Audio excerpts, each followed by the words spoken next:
From Carolla One Studios in Glendale, California, this is The Adam Carolla Show.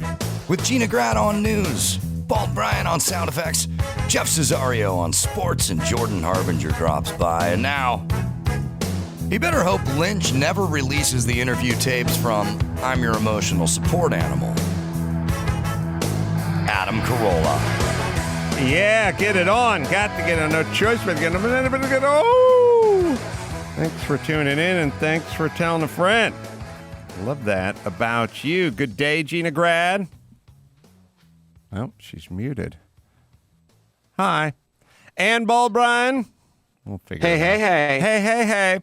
Hey. So we'll talk to Gina and Bald in a second. Gina, that was my fault. Sorry. Yeah, we had a little exchange before the show, and it went a little something like this. Gina was showing us her Diet Coke, her icy Diet Coke she was enjoying, which she enjoys on very rare occasion. Bald Brian chimed in and said, I'm going to have one of my bi-yearly Diet Cokes as well. I thought to myself, I said, yeah, Vinny kind of ruined the diet soda because he told you your body still kind of reacts internally like you're trying to fool your body, and you're doing a good job of fooling your body. Yep. It thinks you're drinking a Coke. And then I realized, as I was thinking about that in the moment, and I think people need to understand this. I love soda. I love a fucking root beer. I would love to have a great root beer with every meal. I would have a root beer float with every meal. A cream soda? It's not that Bald Brian and Gina and Adam Carolla don't like soda. I think that's the perception for all the people that indulge. They're like, well, you don't want soda. Well, we want soda. It's like, no, we want soda. We don't drink soda. That's the disconnect. You know, this thing of like, there seems to be some sort of weird disconnect in that you don't like soda or you don't care about it as much as I care about it. I feel like the people who don't drink it care about it every bit as much as the people who drink a soda with every lunch. They just give in to themselves. That's all. All I drink is ice water and unsweetened tea, which is basically ice water. And I would much rather IV mainline a Diet Coke straight into my veins. Oh, I've said, like, when you go to those places that have the small batch kind of artisanal, you know, Henry Weinhardt's root beer, you know, with sarsaparilla and a glass bottle. By the way, the only thing that's better from Mexico is cola. Like, the only thing anyone brags about. That's right. Mexican Coke. No one ever goes, this surgical equipment was manufactured in Tijuana.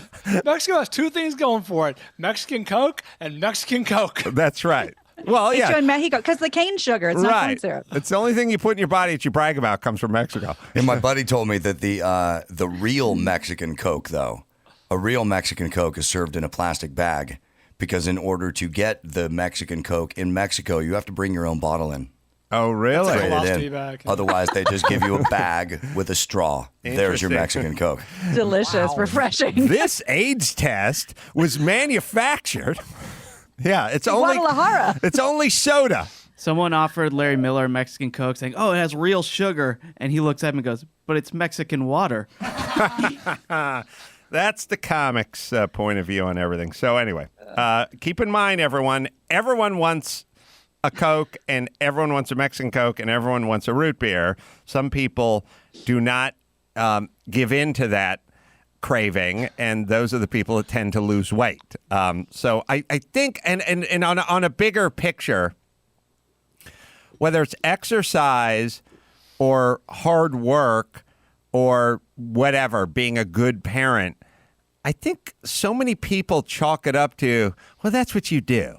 You know, like, you like doing blah, blah. You know, you like getting up early and going to work or working weekends, or, you know, I get that with building stuff. Like, I get a lot of satisfaction out of building stuff, but not the part where I have to, like, bust stucco out and clean up the mess and all that kind of stuff. But way too many people go, oh, that's what you do. And it's like, no, that's what I sort of compel myself to do or force myself to do. Just like the soda, there's stuff you don't do not because you don't want the soda. And then there's stuff you do, not because you don't want to sleep in every day until noon. You just force yourself to get up. And for those of you who are not doing this or doing too much of that, stop chalking it up to, well, that's just what you do or you don't do, because then that means that's just what you don't do and do. Do you get the similarly dismissive thing where it's like, well, that works for you? It's Right. Like, yeah, it can work for you too. It'll work for all of society and all of humanity. The part where like you're a good parent and you work hard and you're responsible and you're a good husband, wife, and whatever, and you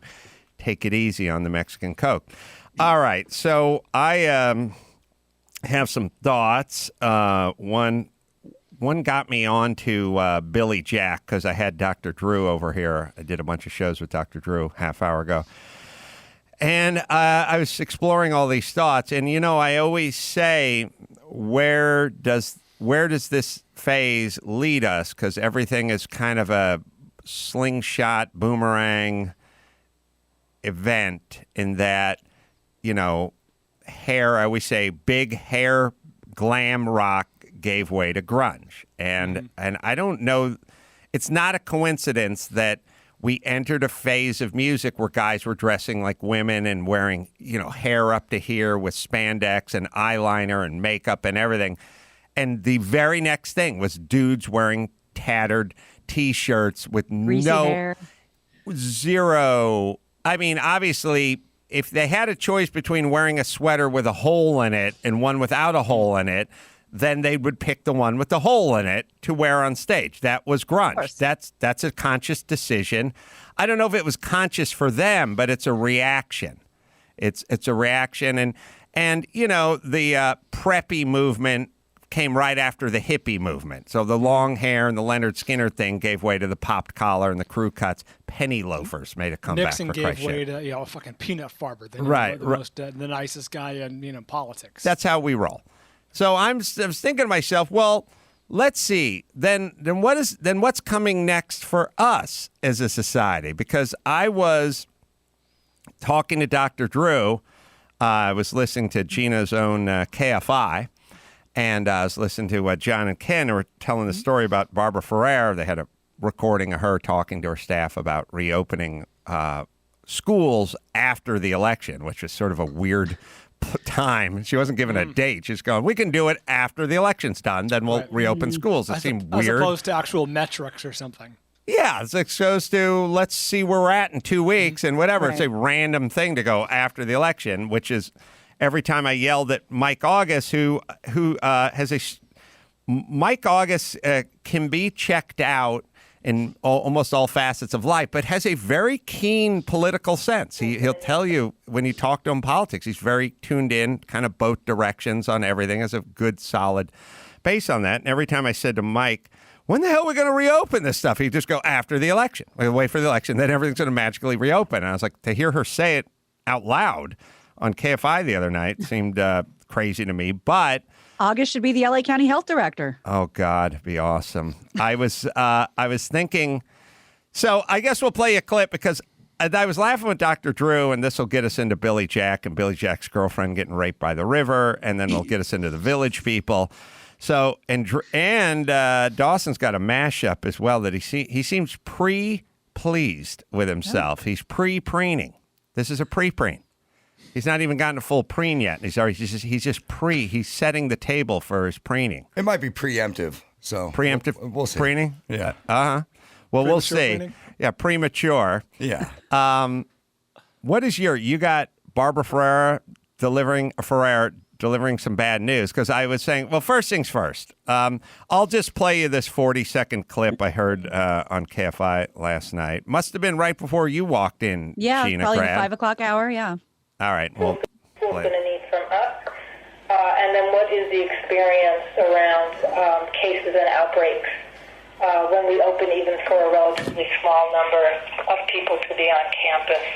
So we don't realistically anticipate that we would be moving to either Tier 2 or to reopening K through 12 schools at least until after the election, in early November. Like when we just look at the timing of everything, it seems to us a more realistic approach to this would be to think that we're going to be where we are now until we are done with the elections.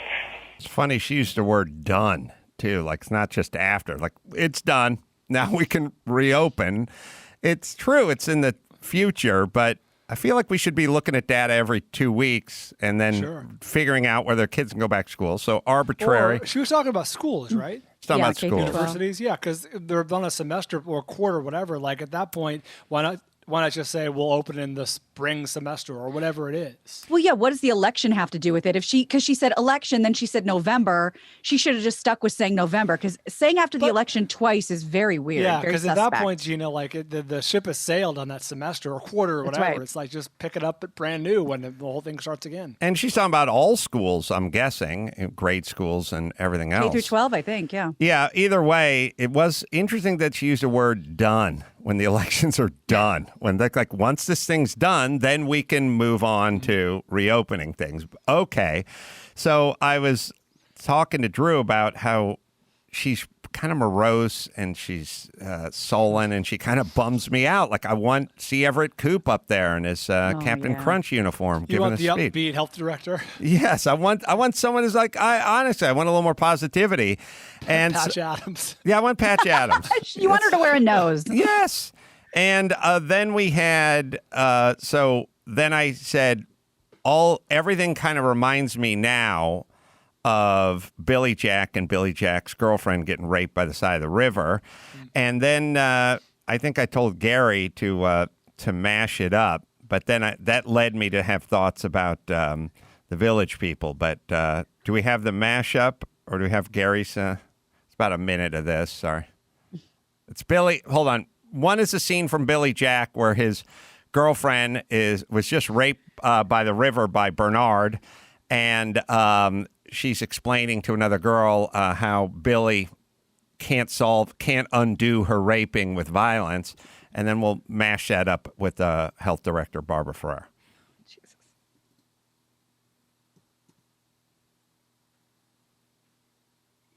She doesn't not look like Barbara Ferrer, by the way. She looks like There's every bummer from the 70s, like every There's one of a my similarity. mom's bummer friends. And you think about that. Now, just to keep this in context for later on, this is 1973 is when Billy Jack came out. Go ahead. Or we'll take care of our technicals. You mustn't tell Billy, Cindy, Why not? because he will kill him.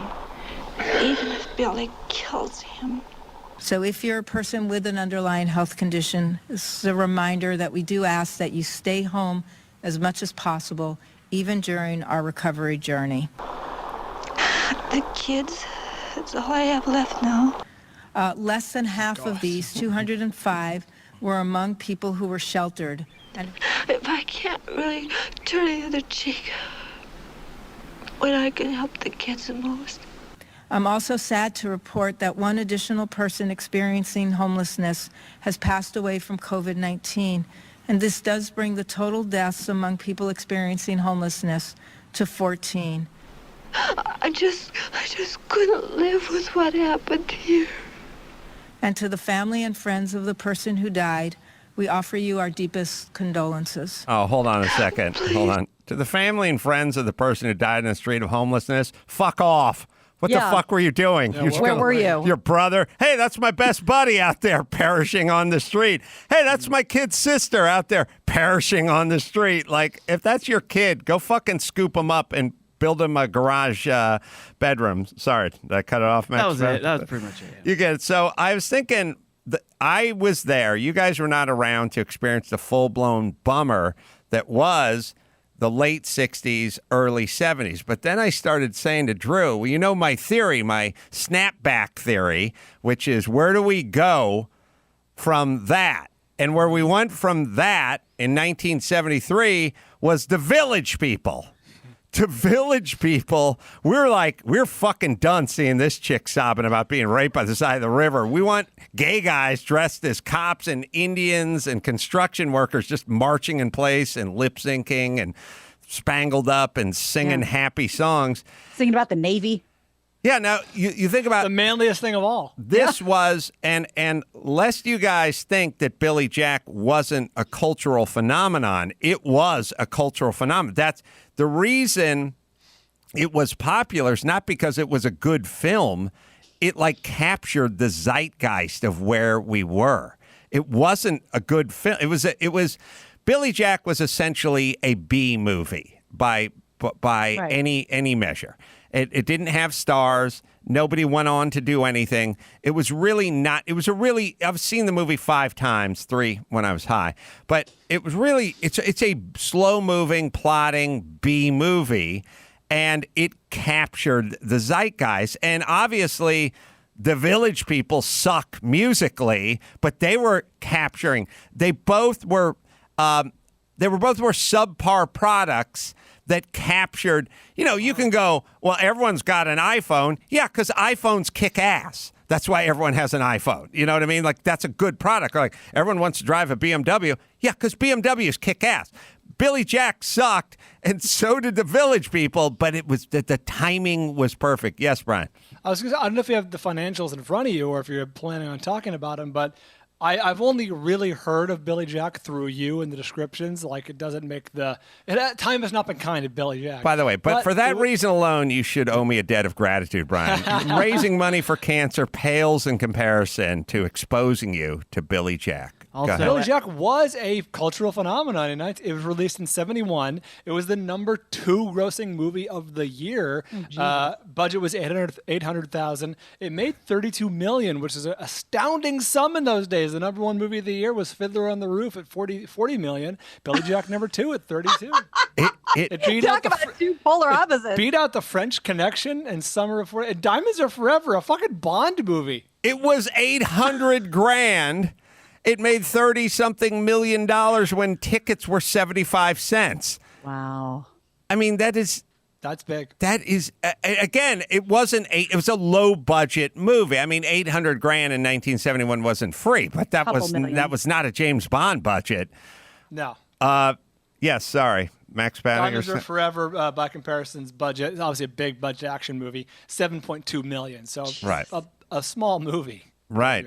And it, wow. God, it made a ton of money. Yes. And Quentin Tarantino and Brad Pitt said that they used Laughlin's performance as an influence for Pitt's character in Once Upon a Time in Hollywood. Now we're talking. Kicking ass and not saying all that much. Taking no names. Right. So now, that was the early 70s. And then the Village People were 77. And let me just ask you, just because it's movie to movie, would you say in terms of the cultural shift, we went Billy Jack and then Fast Times at Ridgemont High? Or is that too far of a time comparison? Because that's apart, what could be more different. Right.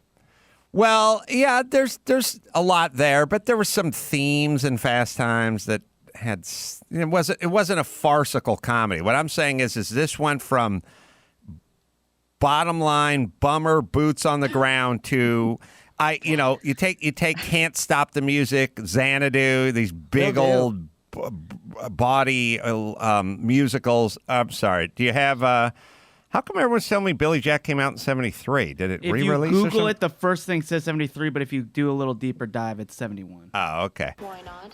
Yeah, and it's all for shits and giggles, but there's really, my question is where are we going? Because we're at Billy Jack, freshly raped by the side of the river. Where are we going from here? Are we going full disco? Might we go full disco? I don't know. I don't imagine we are, but we're going to go somewhere. And we usually go the other direction. Well, so like the early 2000s was boy bands, Britney Spears, just, flashy and like bubblegum music. And now we're in a very sullen place. So is there a middle ground, or are we going to swing for the fences again with the boy band stuff? That's a good observation, Gina. I remember specifically when 9/11 happened, there were a lot of people who were speculating, like, "Oh, that's enough of that pop." It's a serious time. It's a mournful time. Enough of that pop. That went on for another fucking decade, and we're still kind of in. If you count like the Kardashians and the Housewives. That's the same you know what I mean? It tickles the same funny bone as pop music. So we're in the middle of it. Oh, I have a theory now. My theory was going to be all sort of safe spaces and octagons. Mm-hmm. We used to be able to basically unite. And maybe because of social media, maybe it's impossible. But here's an interesting thing. The whole country went down sort of the Vietnam, Richard Nixon, Billy Jack route. That's where we all went there. Now, look, there's always a few televangelists or something that are driving around purple Cadillacs and, living in the South. But I just mean, that's where we all went. And then later on, we all went disco. We made disco movies, disco everything at all. We all went disco. So the whole country just kind of went, we're going over here by the side of the river with Billy Jack's girlfriend. And then we all went, oh, fuck it, we're going disco. And we all went Studio disco. 54. Maybe now I think we're getting to a place where half of us are going, we're going in the river with Billy Jack's girlfriend, and the other half is going, we're going past disco. Maybe maybe that's what's happening. Yeah. Maybe there will be no more, the entire populace goes over here or goes over there. We're all just going to spread out and get a little further apart. And like I said, half the country is calling Grubhub and having Taco Bell brought to their house, and the other is training for a Tough Mudder. Now we're just pulling further. So I guess it doesn't have to be where do we head as a nation, although it'd be nice. It's more like who's going to head further in opposite directions as a nation, which is what we may be heading to now. All right. Also, somebody sent over some great Love Boat stuff that I'm very interested. They sent her a mashup of Dr. Bricker hitting on the patients. And by the way, the Love Boat is in reaction to this. That started in the decade of the 70s. So there was a lot of let's not forget the 70s started with All in the Family and Maude and Good Times and the Jeffersons and like these kind of Sanford and Son. They had some tough, gritty kind of cop shows like Beretta and shows like that. But they had the shows like Good Times, just a family living in the ghetto. Nothing's ever going to get better. South side of Chicago, All in the Family, that world. And that's where the 70s TV, that's prime time, MASH, prime time 70s TV started with that. It ended with Fantasy Island and the Love Boat. In Vegas, and it ended with that. With luxury out of the struggle, the struggling family. More fantasy, more like a bizarre sort of cartoon. It went from like what was more sort of sobering than Good Times and All in the Family. It's just like, Archie Bunker's wife is not attractive. He's not attractive. Nobody has money. Everyone's arguing all the time. They live in Queens. The other ones live in the projects and stuff. Now it's like we're setting sail for love and adventure. Yes, Brian. Well, the Village People were that. They were hyper-reality, right? Like some grotesque version of reality. And think about what else was popular musically at the time. Glam rock and punk. Right. Like, those are two hyper-realities. You don't see the world reflected there. You see sort of a grotesque impersonation of the world. Absolutely. All right. So somebody sent in a mashup or a montage of Dr. Bricker. He was the ship's doctor. And by the way, the captain, just a loop of them hitting on strange passengers, overtly hitting on strange passengers. First, let me tell you about features. Changing your socks make a huge difference in your daily life. You walk, or if you're hitting the links, they make a sock for that as well. These socks are fantastic. They sent me out a few pair. I wear them. It makes a difference. People get way into the shoes. They forget about the socks. That's in between. That's a Tootsie Coaster, man. In between your feet and your shoes go your socks. Why not invest in the good stuff? Features. Targeted compression hugs your arch, keeps the sock in place, preventing bunching, slipping, or sliding down into your shoe. Reduces discomfort, prevents blisters. You can focus. on your enhanced. Like I said, they have one just for golf. You want to get that extra edge. Lifetime guaranteed. If you're unsatisfied at any point, they'll give you a replacement pair. No questions asked. Proud family-owned business out of North Carolina. Features, right, Dawson?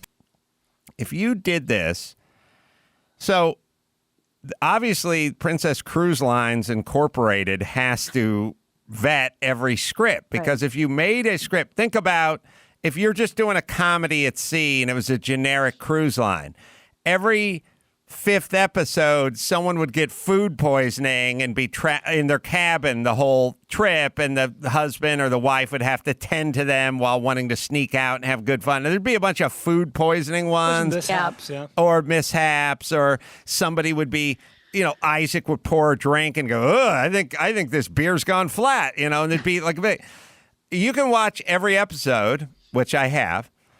There's never an episode about them being late or them being early or my room's a mess or there's bed bugs or I got food poisoning or this muffin's dry. There's nothing except for the doctor and the captain and the staff trying to fuck passengers, which means the Princess Cruise Line had to okay all these scripts going, you can't say we serve a dry muffin on Princess Cruise and circle that, hand it back. They must have circled stuff all the time where they were like, the writers probably wrote one where the ship left early from Puerto Vallarta and they got trapped in Puerto. It's like, no, we don't leave early. We don't leave early. They just circle it and hand it back. But they didn't circle any of the doctor trying to fuck passengers. I would much rather have a dry muffin than to be raped by the captain of the ship. Well, you know how much it's going to hurt if you're... options. If you are raped with a dry muffin... Oh, boy. Princess would get a sternly worded letter. You're going to... No. I'm saying your muffin. I'm saying you're going to chafe. You don't want that muffin. You need that muffin to be properly lubricated. Thank you. That's right. As you get older, your muffin dries, and you need Thank you, doctor. Personal lubrication. Are you going to come to my stateroom and tell me about it? It's so funny. There was one in there we cut out, but he was up on the deck hitting on a chick. There was one where he leaned over and took a suck off the chick's drink. I don't know why why'd we cut that one out, Max? That was the best one. He took a drink. He drank someone's alcohol in his uniform on the top side. I'll show you the still, but the reason I cut it out is because I'm playing for audio here as well. All right. Well, I would yell about it. It was still funny. But anyway, he was topside, took a suck off the chick's drink, was hitting on her, and somebody said what are your office hours? And I was thinking to myself, never. He's never in his office. He's roaming around the ship trying to pick up chicks. And by the way, if he is in his office, he's fucking Charo. Right. Don't go to his office. It's the last place you want to go. You want to look at the back of the doctor's sack. Now, here's my whole point.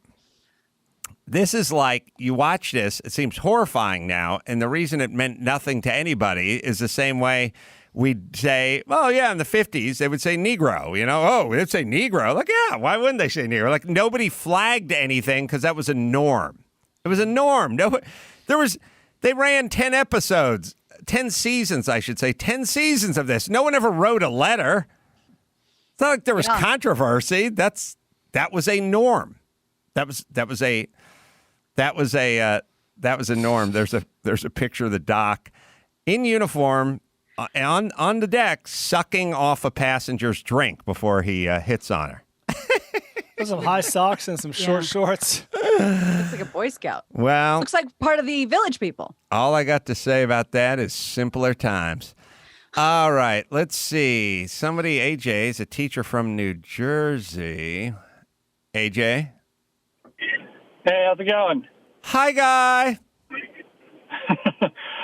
What's up, Ace? I'm pretty much like your least favorite person. I'm a hero teacher and a leaf-blowing landscaper. So I apologize for both of my careers. All right. What's going on? Well, new school year to start. I've heard you talk a lot about yourself as a student, someone who's clever, bright, and whatnot, but just not academically motivated or inclined. And already in the year, I can see a couple kids that might be leaning that way. I've had kids like that in the past, and I'm wondering, I teach high school English. How would you have wanted a teacher to approach you or to handle you? Good question. Good question. Funny. Couple things. I just had a conversation with my son the other day where he's explaining they don't have class clown anymore or class whatever. Do you guys have a class clown? I think we still do. I don't really look in the yearbook, but I think they do. My son was saying they nixed it from the yearbook. I imagine that it's a new world order where we don't, when I was young, they had class flirt and best physique and best body on a woman and stuff, That's out. 15-year-olds. My high school had rear of the year. Rear of the year. Yeah. Nice. Who's got That's the best awesome. fart tank in the 11th grade? Rear of the year. And they turn these girls around and take a picture of their ass. Oh, my yeah. God. All right. So great. I was saying to my son, like, that's kind of a bummer. Like, I got class clown. I'm glad to have the mantle. And then he's like, yeah, okay, we've heard it before. And I said, all Central Valley first team in football and class clown. Now go ask one of these loser dads around here if they have both those titles. And he's like, I got it. But here's what I think. Here's an interesting thing I just said to Dr. Drew. So Dr. Drew and I have been together for a long time. This will segue into your question, but it'll start off as something a little different. I had been we just done some toppers. We call them some live read toppers. We did a few in a row because we taped a few shows in a row. And I just was handed copy for sponsors, and I've just mowed right through it, And we did a bunch of them. And then we were done. We were walking out of the studio, and I said, you know what, Drew, I could have never done that when I met you. I couldn't read. I couldn't read out loud. And I couldn't have done it when I was 40.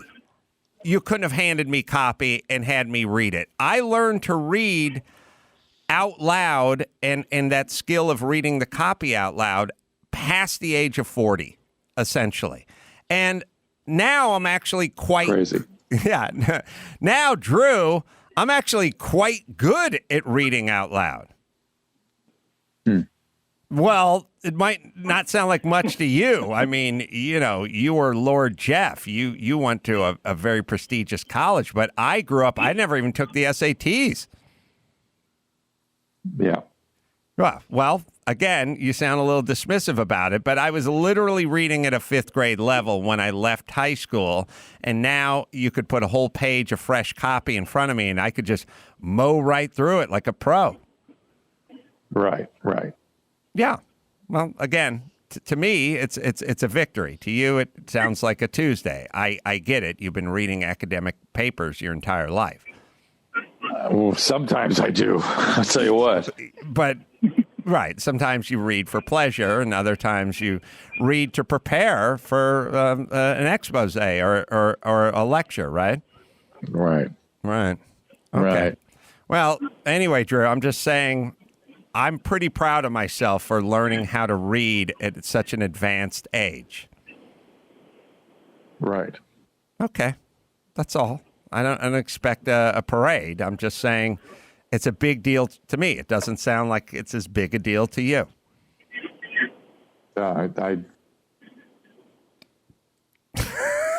That's it. So your trails off. I did. He said, did you think you were dyslexic when you were young? I was like, I never learned how to read. And then I learned how to read by reading tons of copy out loud. And I got better at who the fuck gets better at reading after 40 who was born in this country? You know what I mean? But my point is you can get better at everything if you simply kind of apply yourself. And the good news is your kids have you, AJ. So it's like you're looking for their skill that is sort of outside of the scholastic world.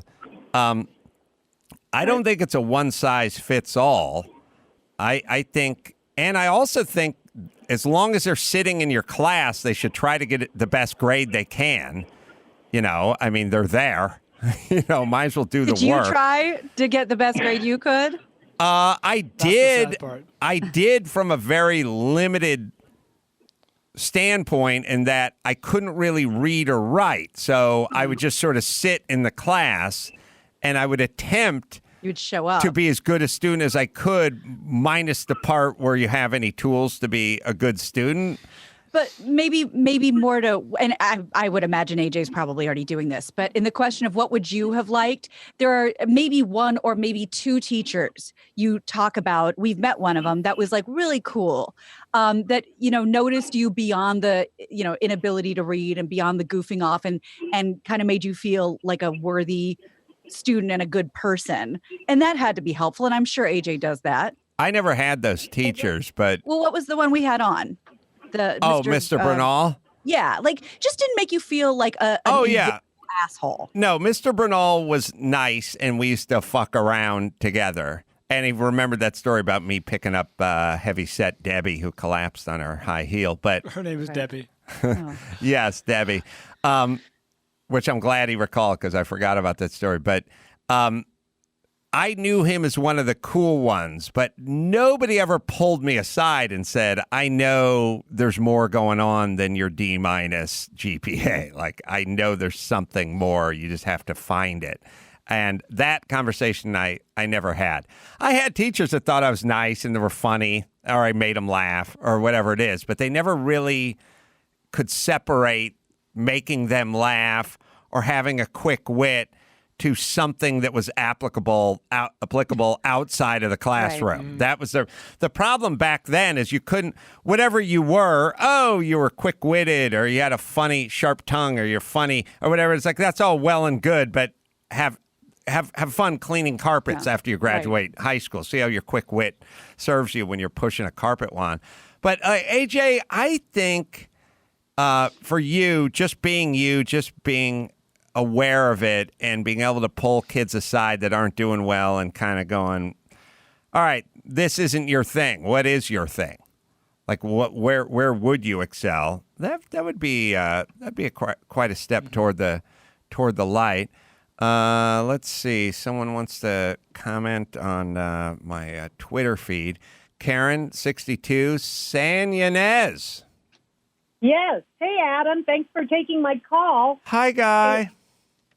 Well, I'm loving your Twitter feed, and it fooled me when you were making the little safety tweets, like we all need to wear a mask.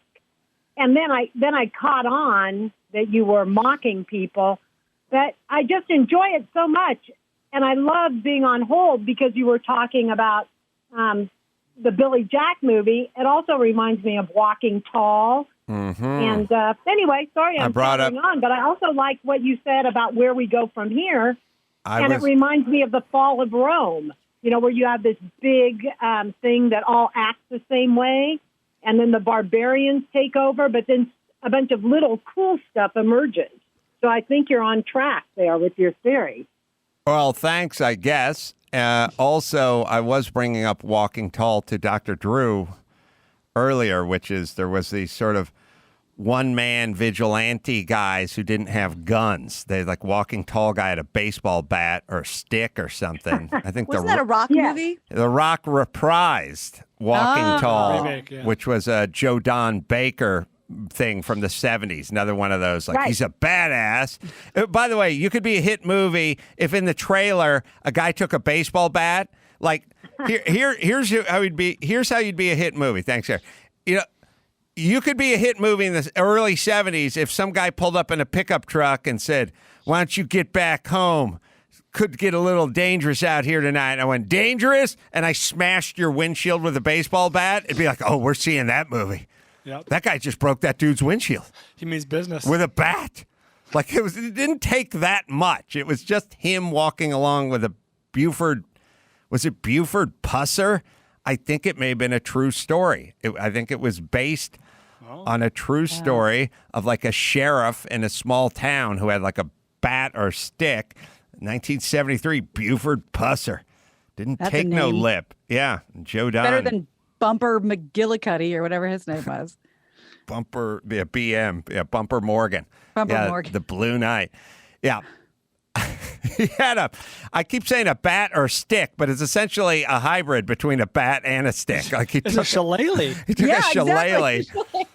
And he was just going like El Kabong on everybody in his town. And I don't know, for some reason, it's like, Joe Don Baker is walking tall. There's like a picture of him in boots. You know, all he had to have was boots and a big bat. And he's like, look at him. He's taking on the bad guys with a 2x4. Yeah, it didn't take much to get through. By the way, look at this combo. What's it going to take to get you out to the movie? I live in 900 square foot of unair-conditioned, flat-out depression with a mom who's in a room, the door locked, yelling, freak out. And for 75 cents, I can walk to this place that has air conditioning and watch like a triple feature and get away from this madness. Of course. And there was no, obviously no iPhone, no movies, no Blu-ray, no nothing. It was like, that's it. That's what's playing at the theater. You have to go. That's your day. Hey, now I'm starting to see between Walking Tall and porn, there is a major connection there. All it took in the 70s was some guy walking around with a stick. And that's pretty much all it took in porn. I mean, you got your Sears catalog, you got your Skinamax. That's not going to cut it these days for people. No, You're going to need to see Tom Cruise ride a motorcycle off a mountain and parachute down, and you're going to need to see some double anal. Double anal. Right? I am. All right? I know. Is that what you guys are watching? Is that a thing, Gina? You've never heard of DADVP? Oh, isn't that yoga? I've been doing it wrong. I keep Googling it. I was like, I'm going to get into shape. I want to be more flexible. And some guy next to him, the snake keeps popping up. All right, let me tell you about LifeLock. LifeLock warning, new phishing scam masquerades as a billing error. Alert from Netflix pushing victims to update their payment details within 24 hours of their subscription, or their subscription is going to be voided. And people are so scared. They don't want to lose that subscription, so they give them their info. The link even redirects to a very real-looking CAPTCHA form. It's important to understand how cybercrime and identity theft are affecting our lives. Every day we put our info at risk on the internet. LifeLock detects a wide range of identity threats like your social security number for sale on the dark web. If you become a victim of identity theft, you have access to a dedicated restoration specialist. Protect yourself with LifeLock, right, Dawson? No one can prevent all identity theft or monitor all transactions at all businesses. LifeLock can see threats you might miss on your own. Join now and save up to 25% off your first year by using promo code ADAM. Call 1-800-LifeLock or head to LifeLock.com. Use promo code ADAM for 25% off. All right, we'll take a quick break. We'll come back with Jordan Harbinger. He's got some interesting takes on, I think, home security or cyber security, and we'll do that right after this.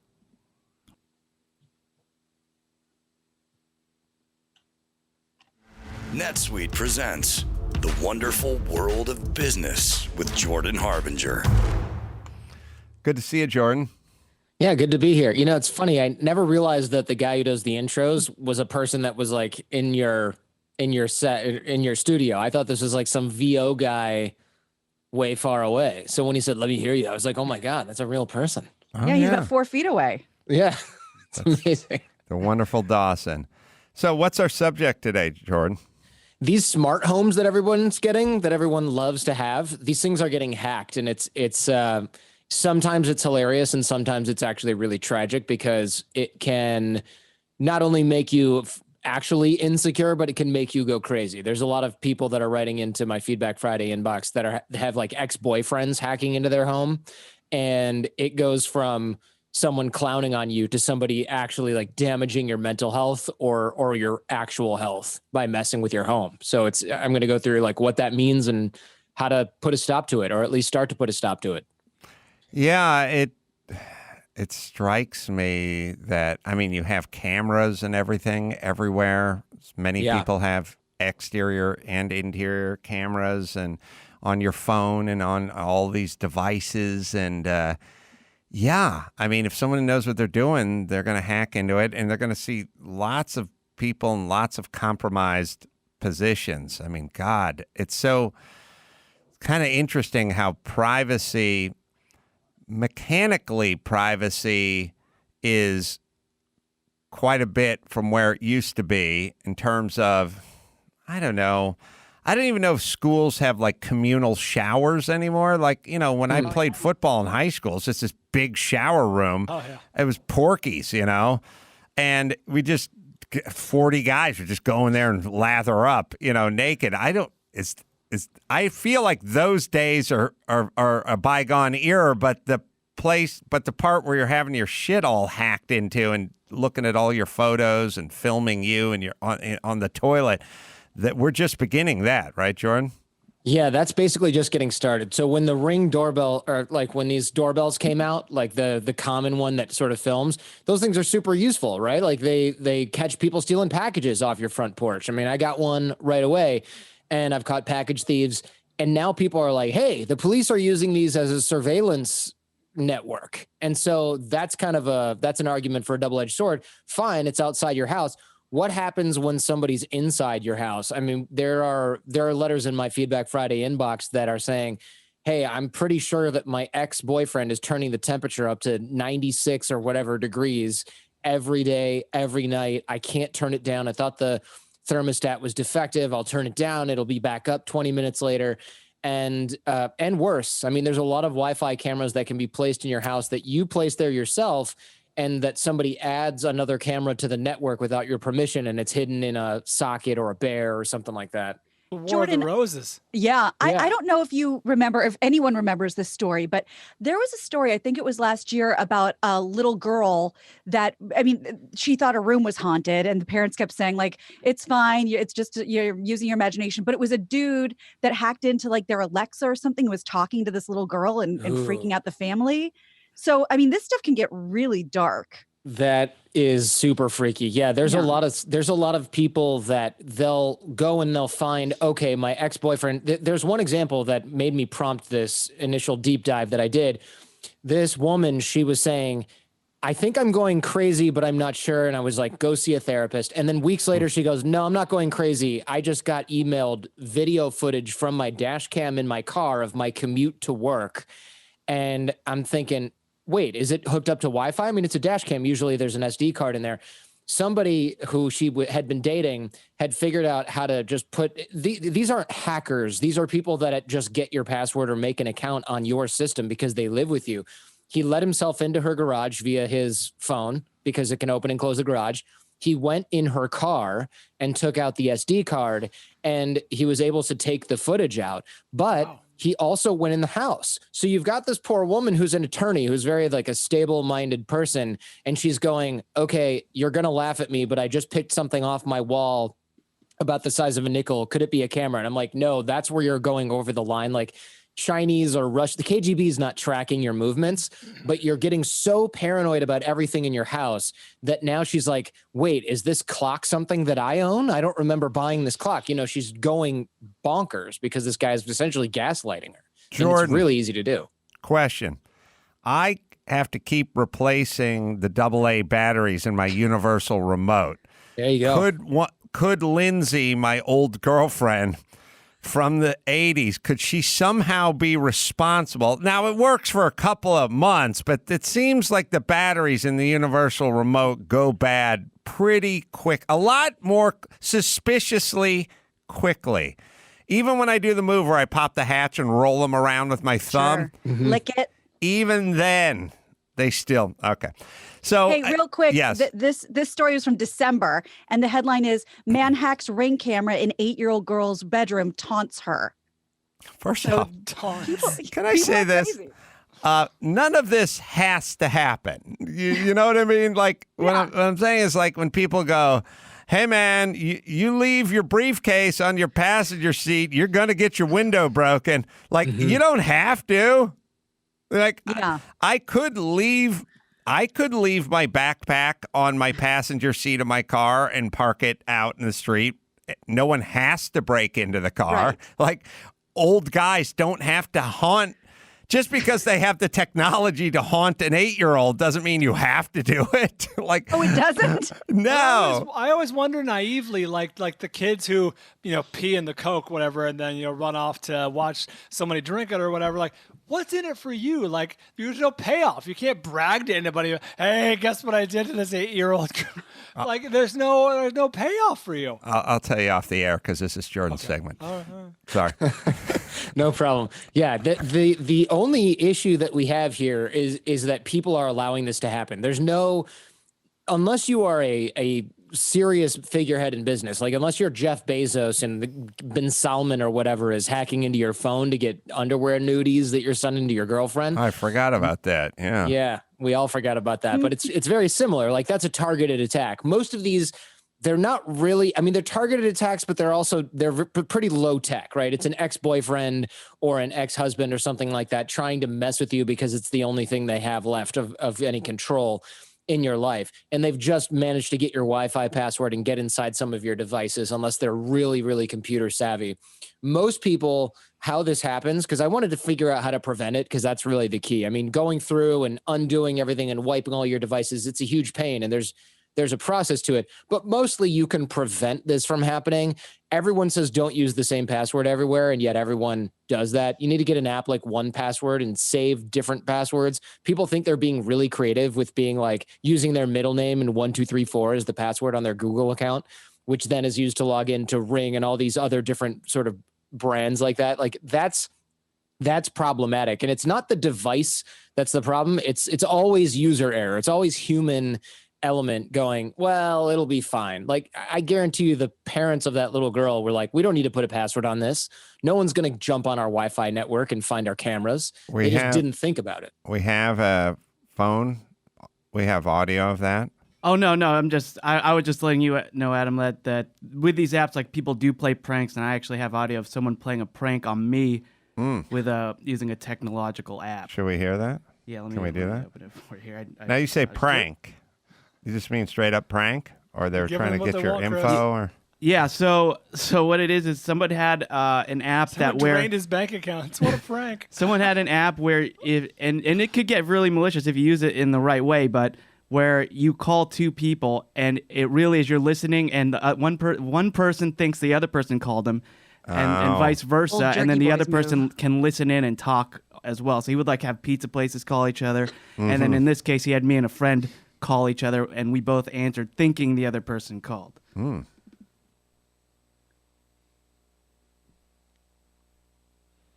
Hello? Hey, what's going on? What's happening, man? Nothing, just chilling at home. Huh? Just hanging out at home. What's up? Oh, nothing much. Just eating some soup. Oh, right on. Hold on, I got to beat off. This is hot. I don't know, Jen made it. Oh, right on. Like a coconut, like a Thai coconut thing. Really good. Wow, that sounds delicious. Yeah, man. This is amazing. But yeah, I'm making some tea. You know, I would have dropped seven N-bombs by now and been banished from society. Okay, now the fun begins. A little bit of reading before we take the dogs out for a last walk. But you know, yeah, we're having a ball out here. Oh, who are you with? What? Who are you with? It's me and Lauren. Now I'm really getting interested. See, this is what happens when two nice people nice to talk to run into each other. If this was my grandmother, she'd be like, I'm hanging up. I told you I forgot about this, but I don't know why I was thinking about it the other day, but my grandmother was mean, like Brian's grandmother was mean. That's right. And mean people, they don't pretend for 5 minutes they're not mean people. Like I would They can't. I would call her up and she'd go, hello? And I'd go, hi, Grandma. And she'd go, okay. And I'd go, hi, Grandma. And she'd go, all right. I'd go, hello, Grandma. And she'd go, hello, Your Highness. Like that's how mean my grandmother was. She wouldn't even say hi when she picked up the fucking phone. One of my favorite instances of my grandma being mean and impatient. They go hand in hand. I think I've told this before, but if my grandpa, who was a little slower, he was a Canadian fella, you know, he had walked at his own pace. He would tell a story, and it would be a little bit meandering, and it would get 13 seconds into the story, my grandma would have steam coming out of her ears, and she just burst out, "Oh, what were you wearing?" You want to talk about the shortest and the meanest of the phone on the phone? Jimmy's first wife, Gina. I'd call the house and she'd pick up the phone. She'd go, hello? And I'd go, oh, hi, Gina. It's Adam. Is Jimmy there? And she'd just hear like, hello? hello? Hello? And then Jimmy would pick up, like, she wouldn't say, I'll get him. Yeah, one second. Hold on. Let me find him. Nope. She just dropped the phone down. Terrific. You know, none of these people are in a hurry, by the way. It's not like my grandmother and Gina was like, hey, when are we going to get that suspension bridge finished? We're way over budget. I don't know. I keep fielding these phone calls. It's not like they weren't doing anything. Not like my grandmother was retired and putzing around a house in North Hollywood. My grandma was in a cabin in Lake Tahoe. Yeah, where's the fire, bitches? All right, sorry. What else we got, Jordan? Stock traders. Yeah, so this gets dangerous, of course, when people start physically accessing your house. That's when things get really crazy. Like, yes, you can change all your passwords. Yes, you can wipe all your devices. I did an article about it that I threw on my website. But if you're trying to catch somebody entering your property, this is when you have to get tricky. You should order other cameras, but don't order them using your Amazon account because they might already be in there. And if they're looking at your house, they can see what you're getting. And they can, if you're adding these to your existing account, they'll have access to that too. So what you want to do is get something that they don't know you have. So you can have your neighbor order it and then pay them back or something like that, or have a friend order it and then hook it up to your neighbor's Wi-Fi and aim it at your house. So if if the window's facing you or their garage is facing you, you can aim it at your house. And that's how we ended up catching somebody who was going into someone else's garage, but had access to the camera network. He would delete the footage of the break-ins, and this woman would be like, I don't understand what's going on. There's an hour of missing footage, and that happens to be when he clearly came into my garage and did this. So we put the camera in the neighbor's window across the street facing them. He was probably even seeing cameras on the neighbor's Wi-Fi networks, but just thought, well, I don't need this. This doesn't belong to the woman I'm targeting. So we got him dead to rights, crawling in her garage and opening it and using the different devices in the house. So you can use your neighbor, since everybody has Wi-Fi, you can use your neighbor's Wi-Fi with their permission and then log into their accounts and catch the people doing this. Because it can get pretty egregious. And of course, the police will never believe you that someone is hacking into your home. They're going to do what those little girls' parents did and say, no one's talking to you. You're 8 years old. You're going crazy. You're just being ridiculous. Thanks, Jordan. Very sound and safe advice this time around. We got an outro for Jordan? What a wonderful world of business. Jordan Harbinger, brought to you by NetSuite. I want to thank NetSuite for sponsoring that. You can schedule your free product tour right now. Get your free guide. 7 key strategies to grow your profits at netsuite.com/Adam. Support our sponsors. And Jordan Harbinger, the Jordan Harbinger Show, available now on Spotify and Podcast One as well on the website, jordanharbinger.com. Thanks for the sagely advice, Jordan. Yeah, you got it. Great to see you guys. We'll take a quick break. We'll come back with Gina Grad and the news right after this.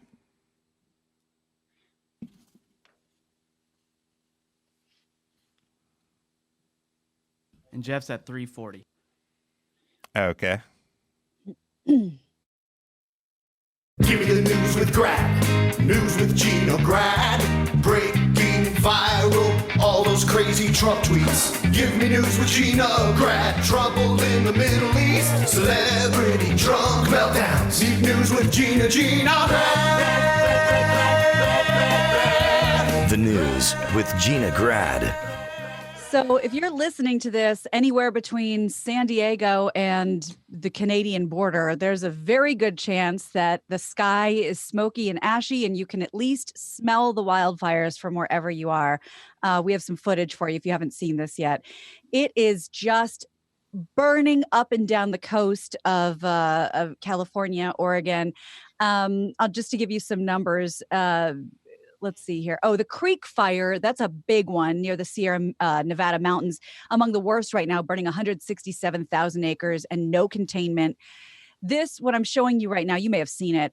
It's drone shots of San Francisco during the day. And people are posting these everywhere. They said, if you don't believe in Armageddon or the apocalypse before, check out what I'm looking at through my window. People have their car lights on. You can't see. It looks like there's some sepia tone filter on your like camera. Blade Runner 2049. Yeah. Well, funny you should say that, Brian, because that's exactly what this is. Somebody did the drone shot and put the Blade Runner music under it. Oh, really? Yes. Clever. It seems like all we do is we go, we got to cut down on carbon emissions and greenhouse gases and blah, blah, blah. And we got to, what we're coming out of the tailpipe, or we need power plants that run off of, we need to produce power with wind and solar and whatever. And then every year there's just a huge fire and we just belch all this stuff into the sky. And it seems like, I don't know, does that undo all that we're trying to do? How does this work? I mean, how much more shit could get into the air than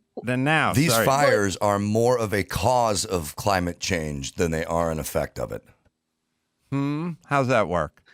The amount of harmful gases that are released into the atmosphere right now, it's like 10 years of traffic in LA.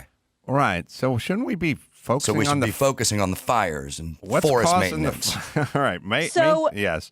There, some of these fires is still undetermined why. Of course, we all know the gender reveal party is the reason for the I think it's the Yucaipa El Dorado fire. Somebody, we talked about it.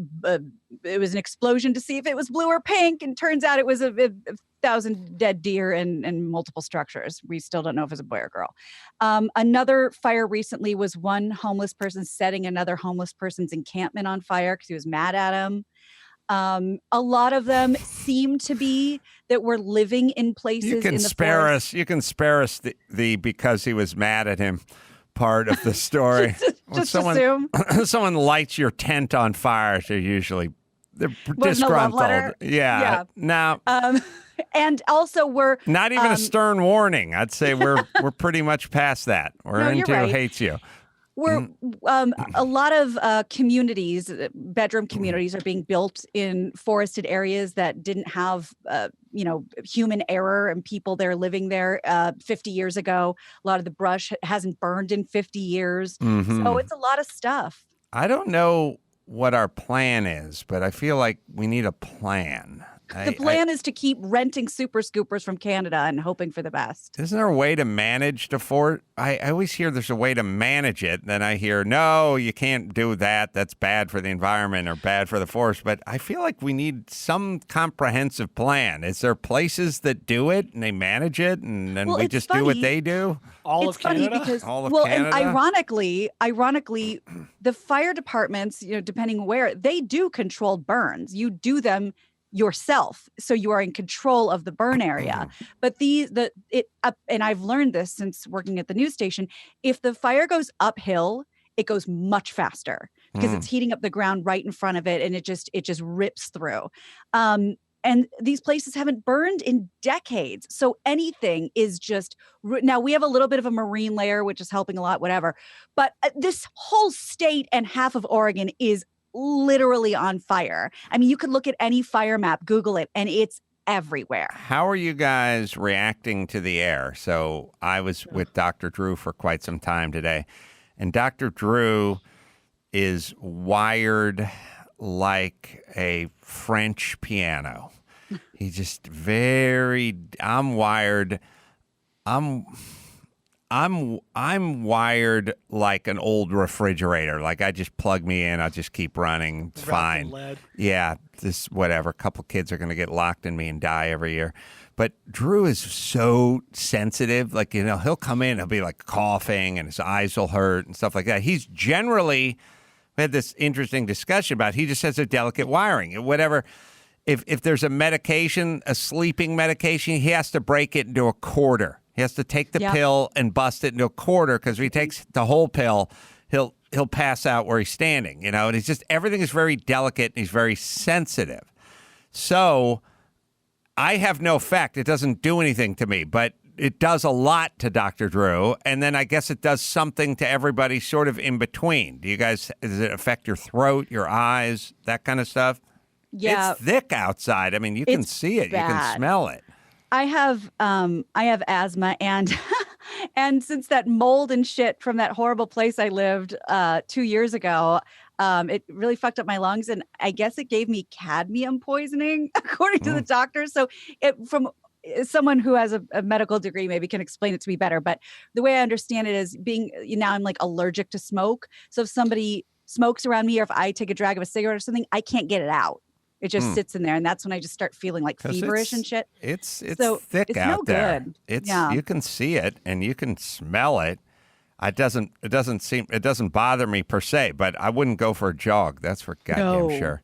No. Christy's the French piano. Like, if there's any change in the air, anytime, she'll claim she can notice it and feel it. I have not one iota of reaction to the air, extreme or otherwise, until I go outside and I can smell. Like, if it smells like someone barbecuing, I'll notice that. Otherwise, not one fraction of a reaction. It's interesting, the hypervigilance I have. I got other things wrong with me. Oh, really? You can, the thing about hypervigilance is they're always talking about sight and hearing, but it's scent too. It's you're sensitive to everything is ramped up, and it's funny because Natalia has that. I had to put the door sweep under her door so the hall light wouldn't go in there. Oh yeah, I fucking made her door sweep.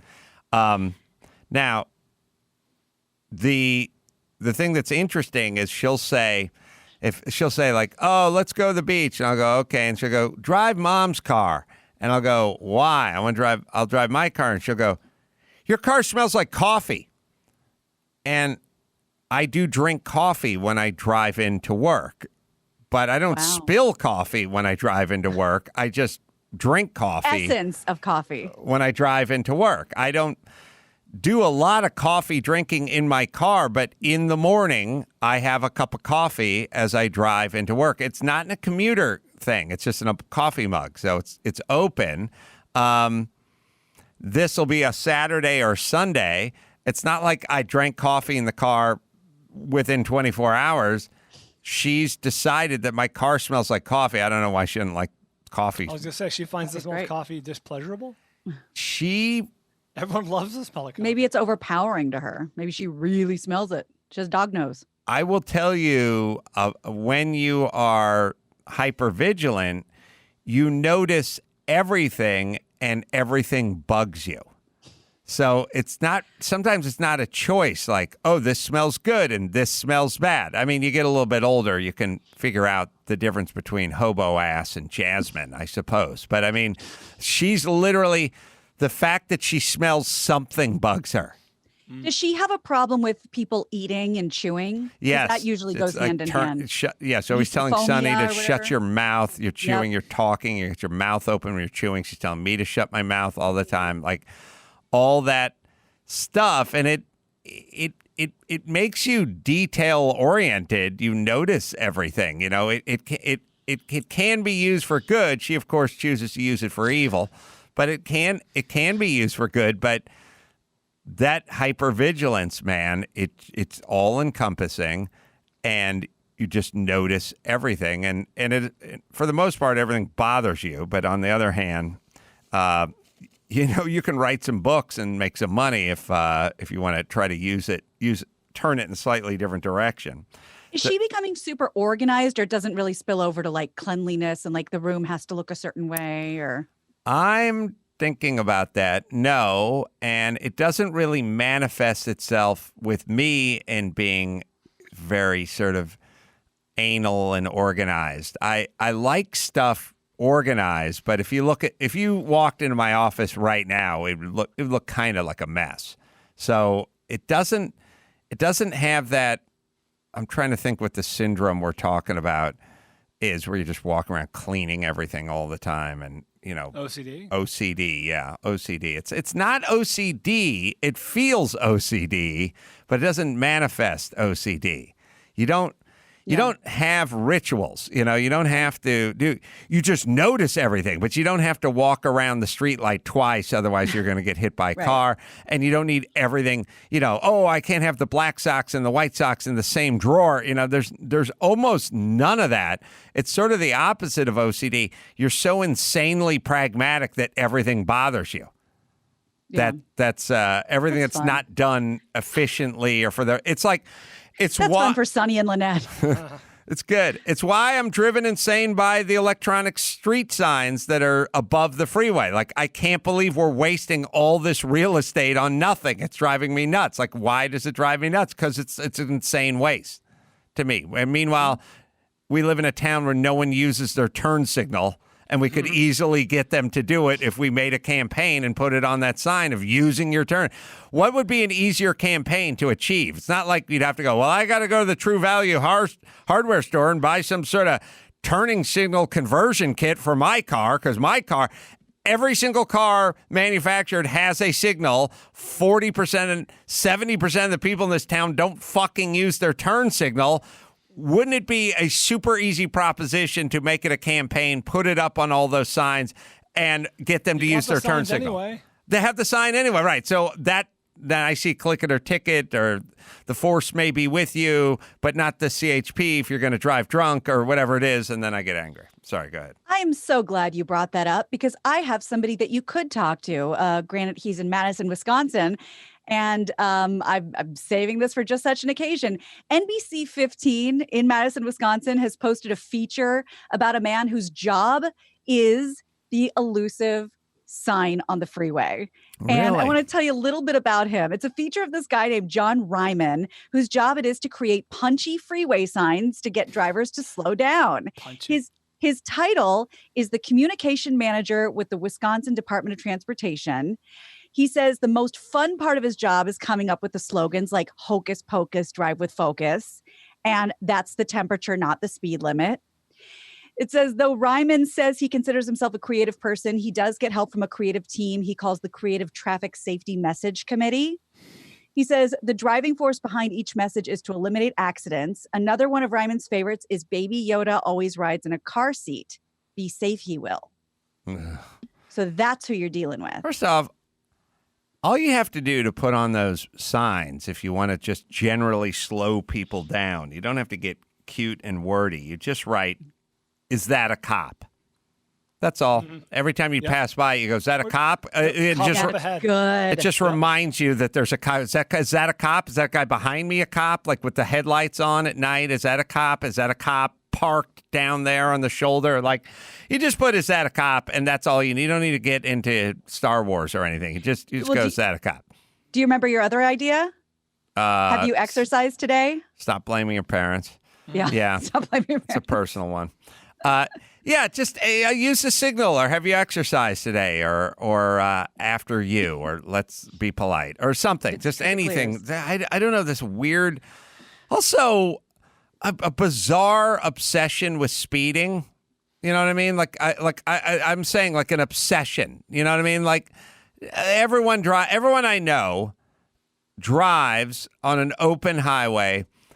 Every human being I know, including myself, drives between, you drive about 10%, 10 to 15% faster than the posted speed limit.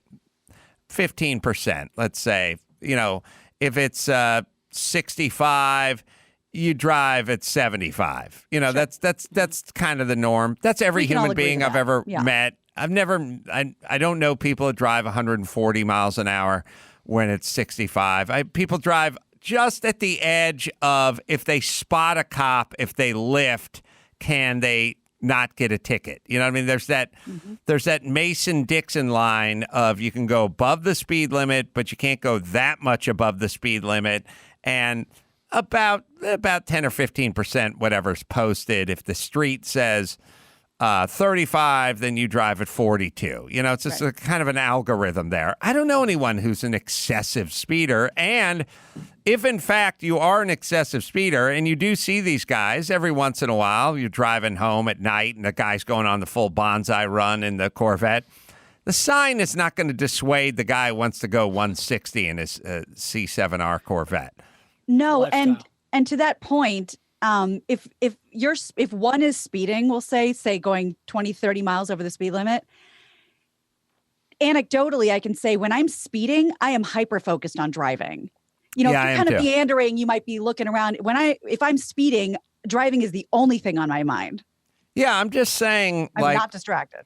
When you take a look, like if you were going to say to aliens, come study our culture, and then we would interview the aliens and go, what are your takeaways? They'd go, they're obsessed with speeding, secondhand smoke and having discussions about race. That would be what the alien would say. This is really where this is what they're really obsessed with. Although nothing ever really changes. It's just talk of speed. Slow it down. Just slow it down. I feel like people have gotten the message, right? Anyone who lives in SoCal, CHPs everywhere, you want to drive 90 miles an hour everywhere, you're not going to make it. I mean, here's the dealio. If you get into your car in Pasadena, California, and you announce, I'm going to go to Ventura County and I shall average 90 miles an hour, you're not going to make it. You're going to get a ticket. It's impossible.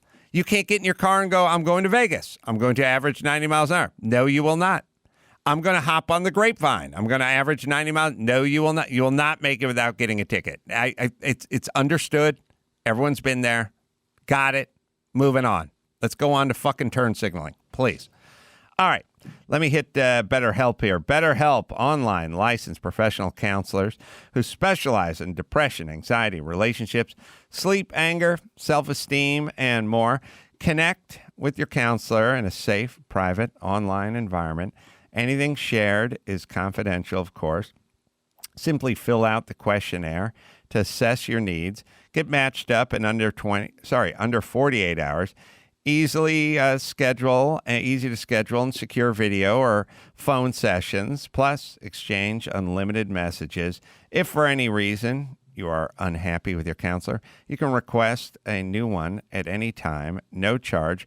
Join the over 1 million people using BetterHelp. In fact, so many are using BetterHelp, they're recruiting additional counselors in all 50 states. Well, it makes sense. Everyone's at home and everyone needs to work their problems out. So why not use BetterHelp, right, Dawson? BetterHelp is a truly affordable option, and our listeners get 10% off your first month with the discount code Carolla. So why not get started today? Go to BetterHelp.com/Carolla. That's BetterHelp.com/CAROLLA.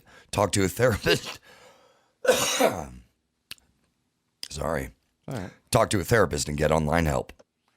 What do you got, Gina Grad? Well, there's all kinds of COVID-19 stuff in the news. There's no shortage of that. And we pretty much know everything about everything at this point. But I bet you didn't know this. The race for a coronavirus vaccine to help the pandemic has consumed science, the communities all over. But there's a demand for something, an essential resource that there's a major shortage of right now because everybody is trying to work on this around the world at the same time. Any guesses as to what is in short supply so they can get this vaccine figured out? Hugs? No, but you're not as far away as you I could feel be. like we are at a deficit of hugs. Yeah. People And need something equipment-wise, like hypodermic needles? Nope. people need hugs. It's hugs. Because of where we're at, That's right. People were meant to hug.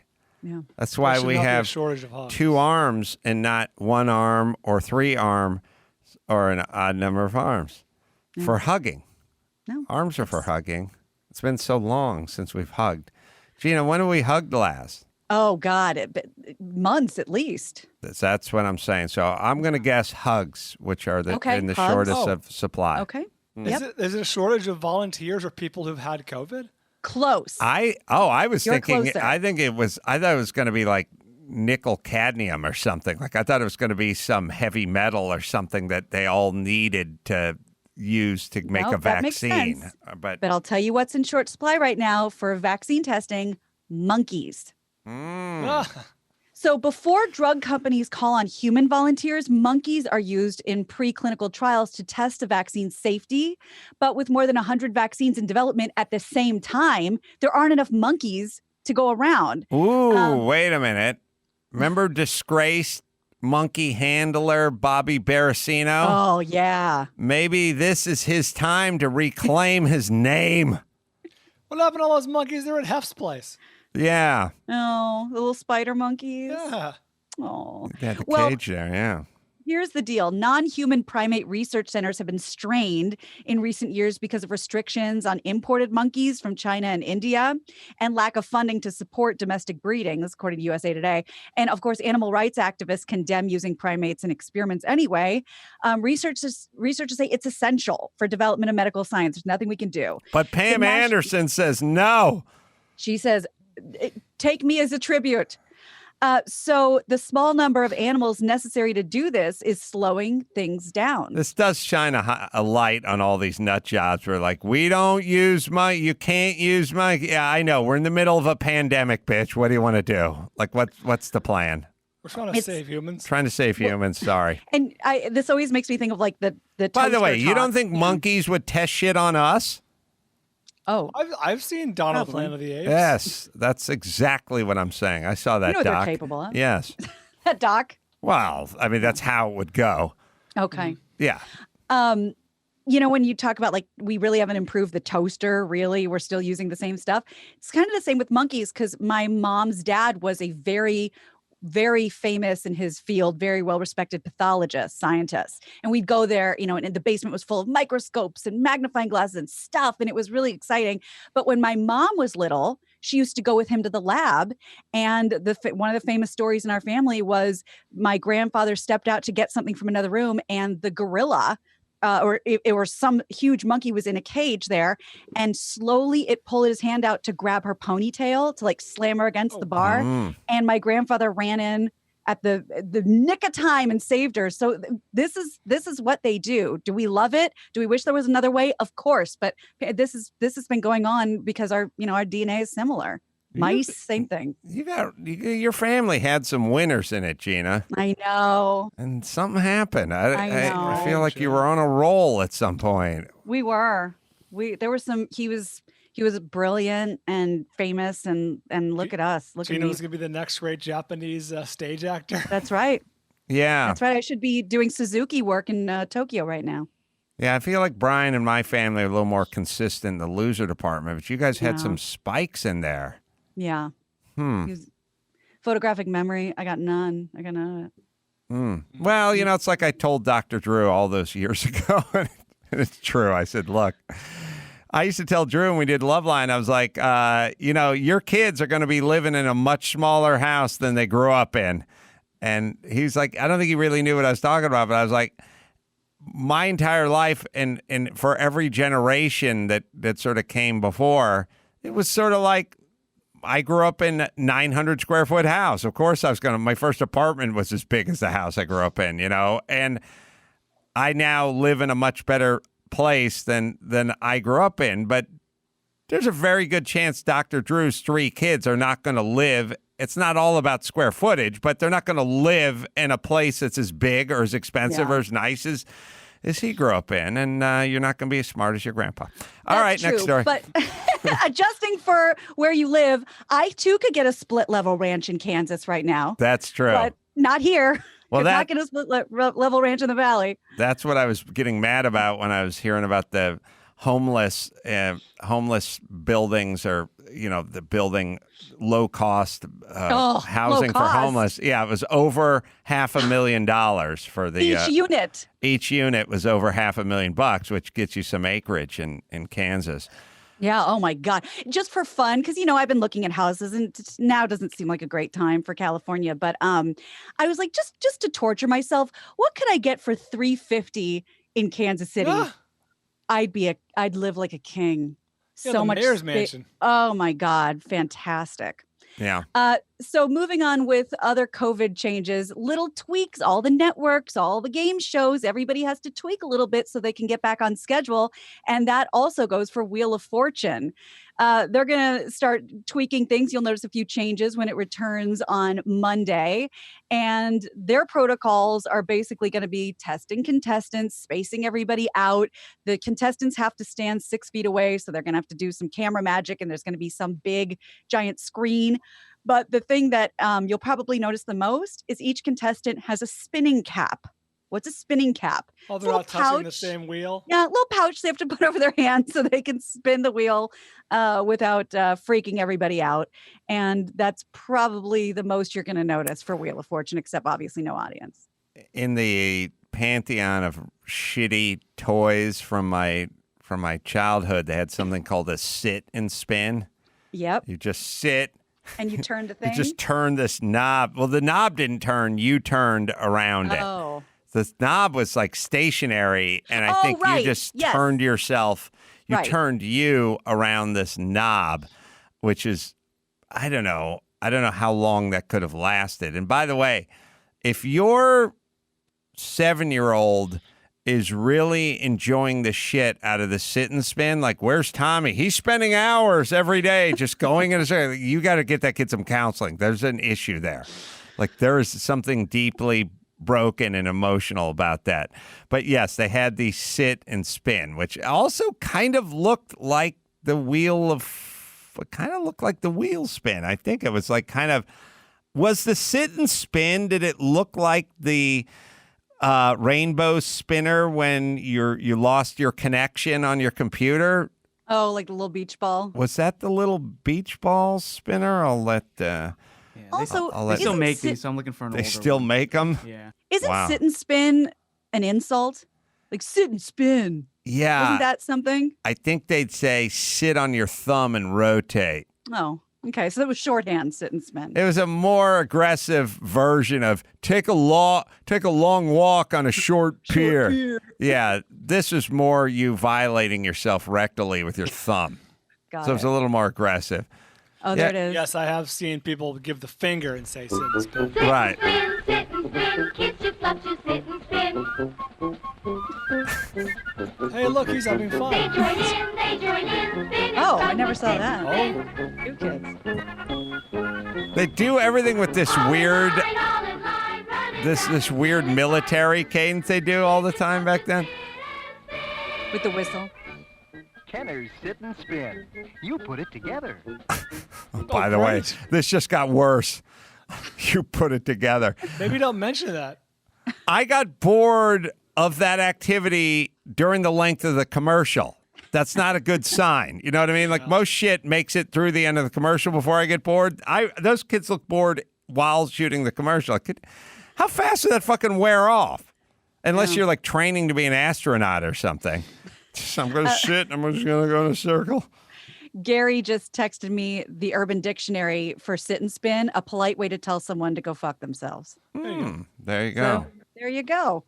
Good name for a children's toy. Keeping Up with the Kardashians is finally coming to an end. The family voted to end the reality show with their 20th season. That'll arrive next year. Kim also made it very clear that there will be no documenting of Kanye's mental health issues. And instead of, they're going to focus on the rekindling of Khloe Kardashian and Tristan Thompson. They're going to focus on the return of Rob Kardashian, and they're going to keep the cameras off Kanye. Why are they ending? Well, a source told TMZ there's a lot of reasons, but they've run out of film. Right? I mean, They'd like to keep going. If they could make money doing another season, they'd do it. They must be out of the product that they used to capture it. Also, talk about working smarter, not harder. Their social media makes them so much more money that it's not worth it to do the TV show. When you have hundreds of millions of followers and you get $1 million per, post about, take this green tea shake, why do anything else? It was funny. I was watching my TMZ last night, and they were breaking this story, and they showed a picture of the opening of season 1. I guess it was a season 1. Everyone looked young. It. Oh, we do. Okay, it's kind of mind blowing, especially the whole Caitlyn Jenner. That's exactly why I wanted you to see it. If we could put up the picture, and not even Caitlyn. Look at little Kylie, who looked like a regular little girl from anywhere. She only had one implant back then. Do we have it? Like any 7-year-old. Right. Yeah. Mm-hmm. Thin lips and freckles. Yeah. I'm pulling it up. She had my first implants. Right. All right. We'll let you pull that up. Let me hit Madison Reed, Mr. Here, Max Pata, please. Working from home. Yeah. Notice some of that gray kicking in on them video calls. Madison Reed, they make a great product. Gina knows about it, and Lynette knows about it, and they make just a really good product for women. And then they were like, well, if this works well for women, then why not a product for men? Thus, Madison Reed Mr. was born. Gray blending, natural color. You can use it in your hair. You can use it with your beard. You can go online, look at the before and after shots. They don't have the shoe polish look. I use it. You just put a little dab in your hands. You rub it in. You put the activator in after that. Get the right color off their website. Let it hang in for about 10 minutes or so, and then just rinse it out. Get rid of some of that salt. Put in a little pepper. Very natural look, and everyone looks fantastic with it. It's Madison Reed Mister, right, Dawson? Go to MadisonReedMr.com. That's MadisonReedMR.com and use code Carolla for 10% off plus free shipping on your first box. Again, that's code Carolla. The picture you're showing is not the picture. It's not the one I was looking at. Oh, this was the promo shot from the first season. Yeah, the one I had was like the opening, probably from the actual opening of the show. It was very sort of Austin Harris, yeah, and like the girl, and Kim's the wacky one because she's so fucking full of personality. She's like running around and they can't catch her, and it's like, oh, she's the wacky one. How long did that last? Yeah, it was several seasons. As one who's been tortured by the show for years, it's several seasons. I've never seen it. It's also weird in that they're Armenian, you know what I mean? And we don't have a lot of, like, the culture isn't very, we kind of course, we love black culture. We have all the black icons and sports people and Barack Obama, LeBron James and stuff like that. And then there's different cultures and different versions, but it's Armenian. It's not, Mark Garagos, I don't know. Casey Kasem, it's not really like, oh, are they Armenian? Like we love that. It would seem like a tough sell, like originally. And it just goes to show, look, if people are good looking, we'll watch. I think that's kind of the story. Yeah. The opening, Max Apatow, like season 1, not the promo shot, but just the opening role where, it's kind of Ozzy and Harriet, yeah. Well, while he's looking for that, I can give you the update on the Jerry Lewis telethon. I don't know if you saw that on TMZ already. No. Taking over for Jerry Lewis, it's going to be Kevin Hart. Oh, he signed on I thought Chris D'Elia was going to do it this year. He was. I don't know. That might have been scrapped. Huh. Yeah. Well, that seems queer. Kevin as a ringer, maybe. So the telethon to fight muscular dystrophy, which was hosted by Lewis until 2010, is coming back for a 2-hour event on October 24th.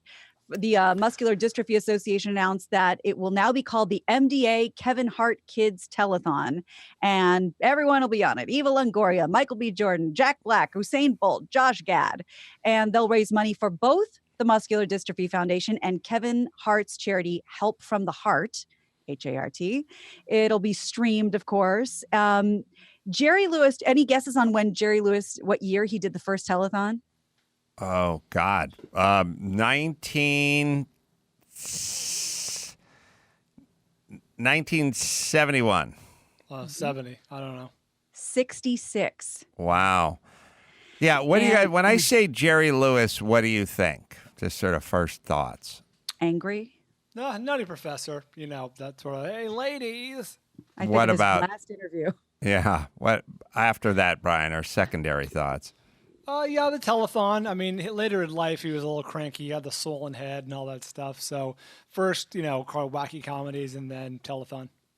I think so. I think we're angry old guy. I think, and that's why, you have this whole body of work and then you give some shitty interviews at the end and then you leave. You know what I mean? It's like, I think of telethon. I think Nutty Professor. I think all that, but I also think, oh, that guy was angry. He was mean, and I'm like, why do I have to think that? I shouldn't know that.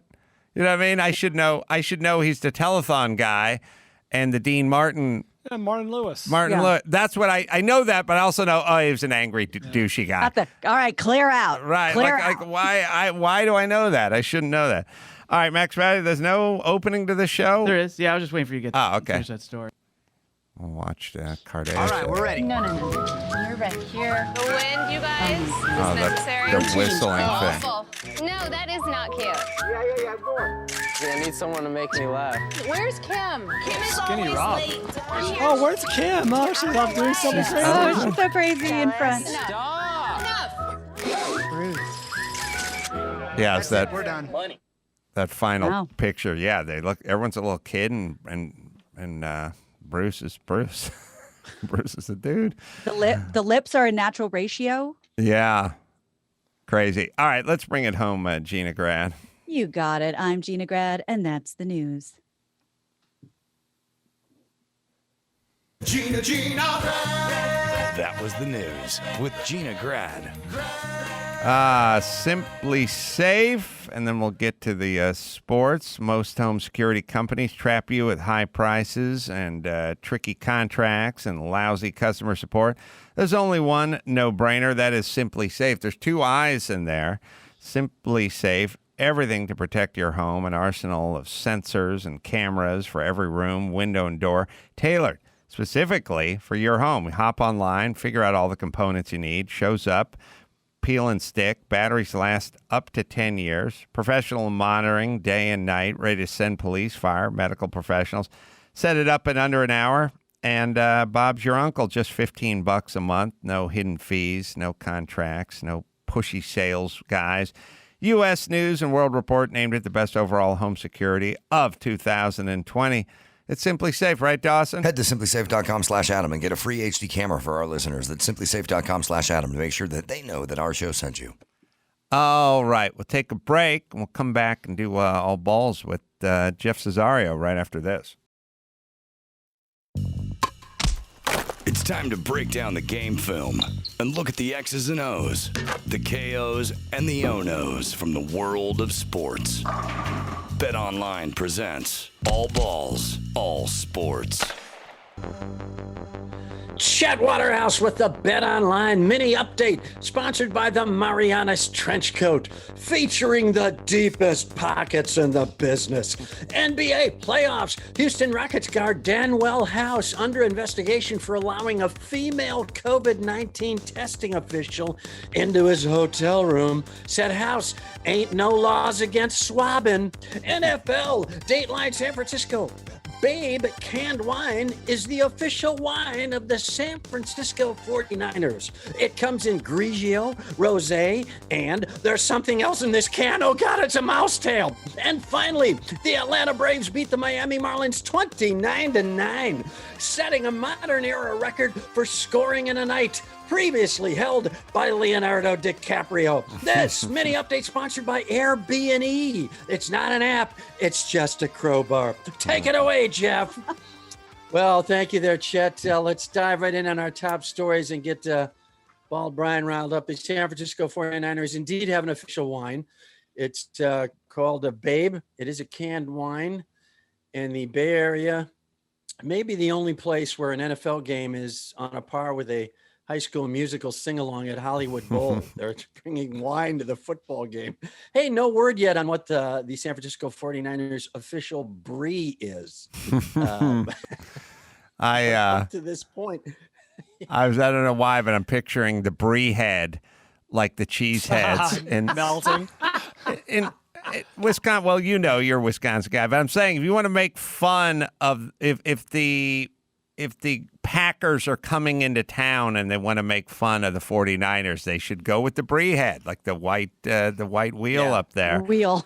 Also, I was thinking about the score. I think the baseball score was like 29-0, and the one thing that is crazy about baseball is it goes back to like 1889 or something, and they'll go, there hasn't been a score that high since the Boston Bean Eaters played and you're like, what there was a team called the Bean Eaters, and then you go, of course they're called the Bean Eaters. It was 1919, and then you go, but wait a minute, for them it was 1919. We're modern times. Why do they have to give themselves a horrible name? You know what I mean? Like, yeah. We're like, oh, they're all dead and they didn't have an education, but I wouldn't have signed off on Bean Eaters when I was alive. If I was alive in 1923, would you? Well, it's snappy. You know, you yeah, got to admit Beantown. it's. Yeah, but they call Eaters is. I don't know. Could not terrifying. Eaters. I get the Niners are like looked at as like, you know, the fans are, you know, wine drinking, cheese eating. We're having a good laugh about that. But for God's sake, they're right outside of Napa. Like San Francisco's, you know, an hour away. Like could we not get a good wine with like Stag's Leap could be the wine, but instead it's some fucking canned bum wine. One more. What year did the Bean? How long did the Bean Eaters go on? for? They went on. So it was the Red Stockings into the Red Caps. Then in 1883 to 1906, they were the Bean Eaters. Followed by, then they turned into the Boston Doves.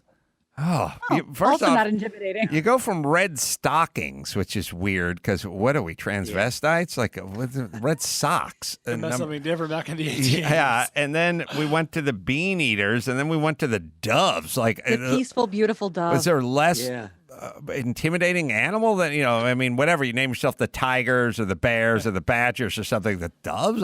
The dove is literally the mascot of peace around the world. Someone raises their hand in the clubhouse like, Lions is still available. How did this, I'd like to be a fly on the wall with the Doves and the Bean Eaters and the Stockings, Boss, how about we go with, what do we got? How about rice cakes? No? Nothing? Oh, okay. Yeah. Let's see, bean curd. The bean curds. Could we be the bean? No, we need an animal.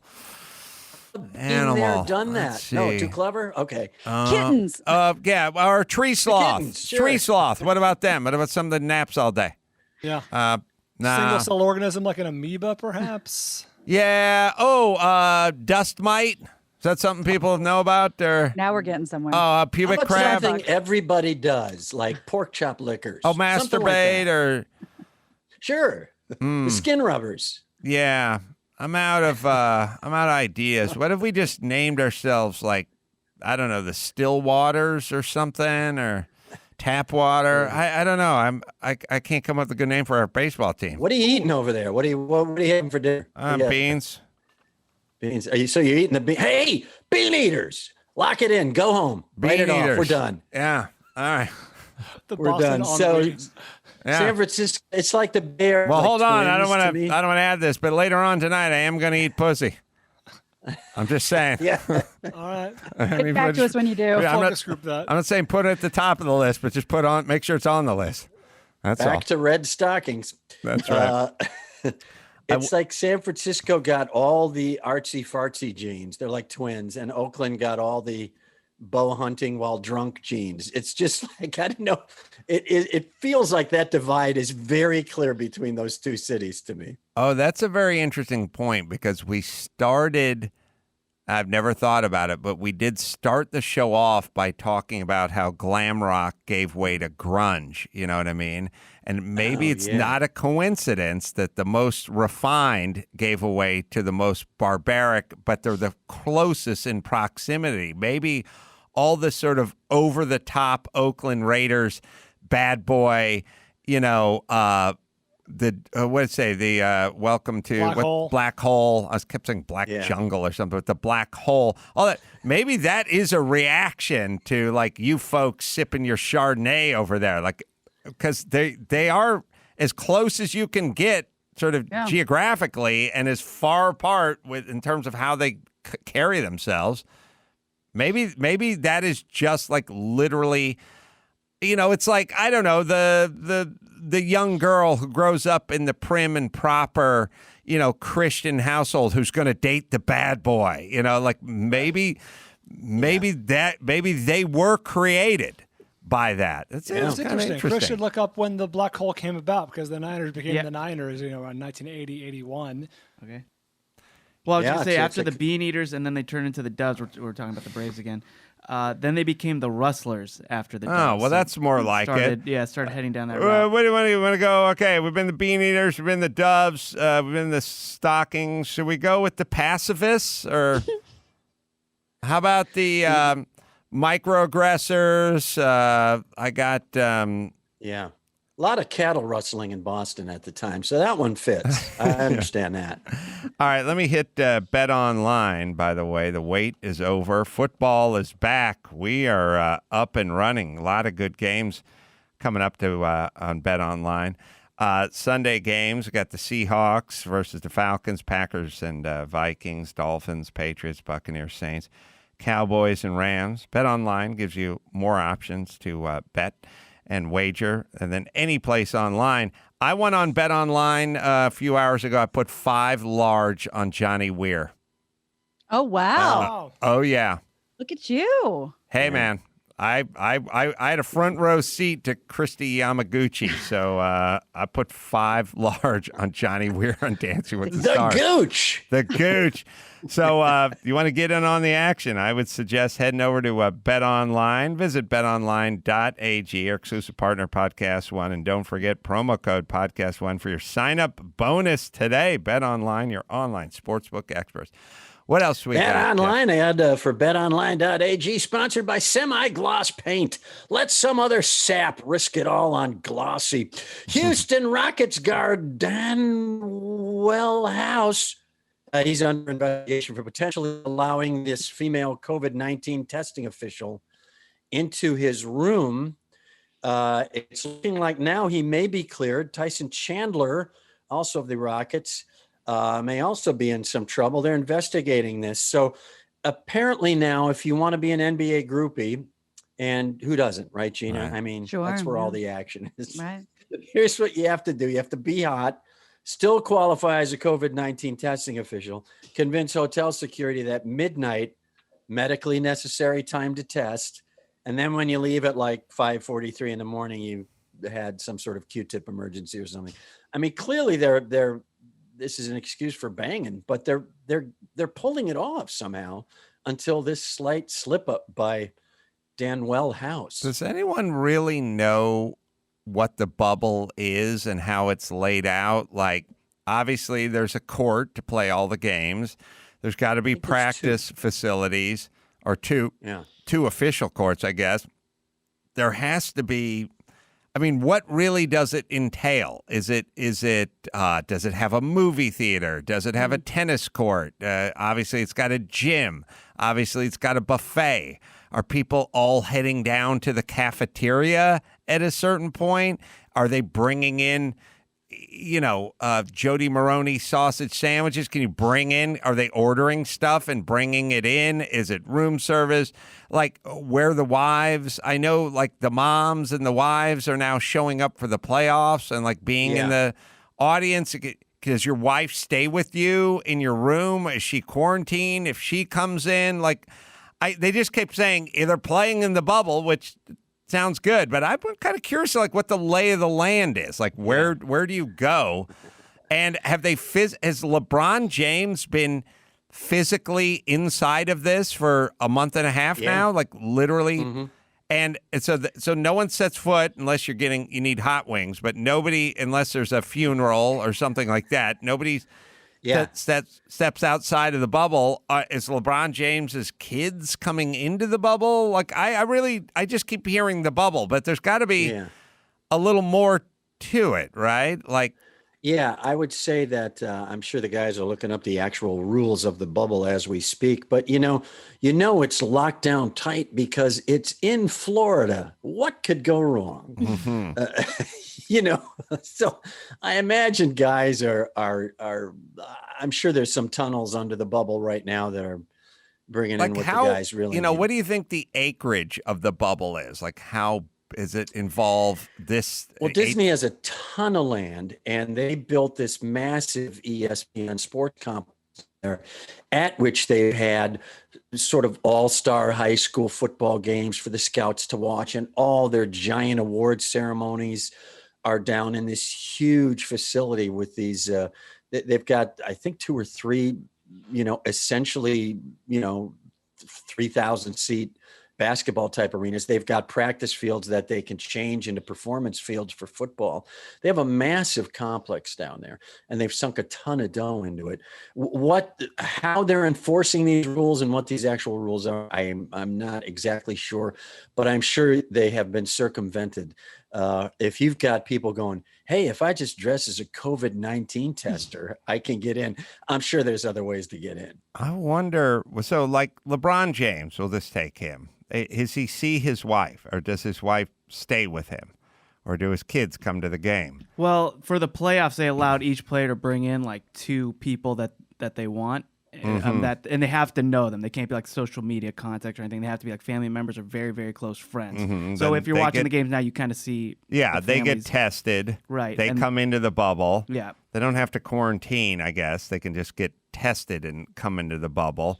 But how long has this bubble been going on? I mean, you're asking some of the richest, most powerful guys in the world to sort of not lock it down, be around their lady friends for an extended period of time. Yeah, when did they crank it up? June, guys? I think it was June, and they finished the season. Starting late June, they finished out the season, and now they're into the playoffs. I think if they want to enforce this for real, any violation of the bubble, just get Commissioner Adam Silver, who looks like a frightening Gollum type. Just have him show up at your hotel door. Your wiener's gonna wilt in a heartbeat if that guy knocks on your door and goes, "Is there a tester in here?" Yeah, with a scythe. He's dressed as death, and he just points at you. Yes, he has a very Nazi war criminal kind of look to him. Adam Silver. He's got a lot of like whoever was like the dental assistant in Marathon Man. Or, it's like it's I don't know, somebody's teeth were being tortured. I don't know. Find it. Dustin Hoffman. Okay. Hoffman was in Marathon Man, right? And there's no way you want to watch this scene. No way. No. You do not want to watch this. I know you don't want to watch teeth torture. I don't like teeth torture. I'd rather watch the double anal penetration that Gina DADVP suggests. If you do, there's better stuff on teethtorture.com, I'm sure, by now. I'm just asking because I don't know. Is there a glory hole in the bubble? Can we get our junk outside of the bubble and get a handy? Right on the border of the literally through the glass of the bubble. Passerby. That's right. So how long has everyone been in the bubble, Max Apatas? June, yeah. So beginning of June, or what of June? June's got a number of days in it these days. They're always putting days in there. But it was the beginning of June. It's been a while. Yeah, it's the very end of June. Actually, some of the scrimmages started at the beginning of July, so around the very end of June. Yeah. So it's been a couple months, right? Is that right? In July, August. Yeah. Well, it's coming on to 2.5 months, right? It's been a while. Yeah. All right. Stuff. That item sponsored by Psychopaths, the app that finds the craziest hiking trails. Psychopaths. Now, if we have the time, let's touch quickly, because I know you're a boxing guy. Canelo Alvarez filing a $280 million lawsuit against Golden Boy Boxing, which is Oscar De La Hoya's. Oscar De La Hoya himself and TV packager DAZN over breach of contract. The 160-pounder, considered the best pound-for-pound boxer out there. Sticking point is this clause requiring a quote-unquote premier fighter for Canelo Alvarez to fight. They got the unbeaten Billy Joe Saunders, the unbeaten Callum Smith, but DAZN doesn't think they're premier because they don't move the TV needle. So they want Canelo Alvarez to fight, Oscar De La Hoya. They honestly do, who's 47 and has not backed away from the dessert barge lately either. So they're looking for numbers, and they may be trying to corner him into the one guy who could do it, which is Gennady Golovkin. Triple G. Because he can move the needle. And this would be their third bout, sort of the triumvirate between the three of them. They're also looking at MMA guys from UFC. They're looking at Jorge Masvidal and Khabib Nurmagomedov. Yeah. But these guys are more, especially Khabib is more of a wrestler than a boxer. So they're clearly just looking for something to jump the numbers up to 1 million buys.